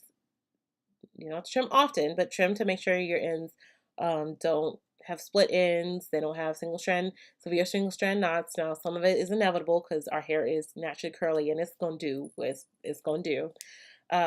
But keeping your ends stretched and moisturized, try to moisturize your hair in the beginning at least every day to see how your hair responds to that. And always in that order. It doesn't have to be exactly perfectly, but like some type of liquid leave-in. It's always the water-based products first before your cream-based products. Always that, okay?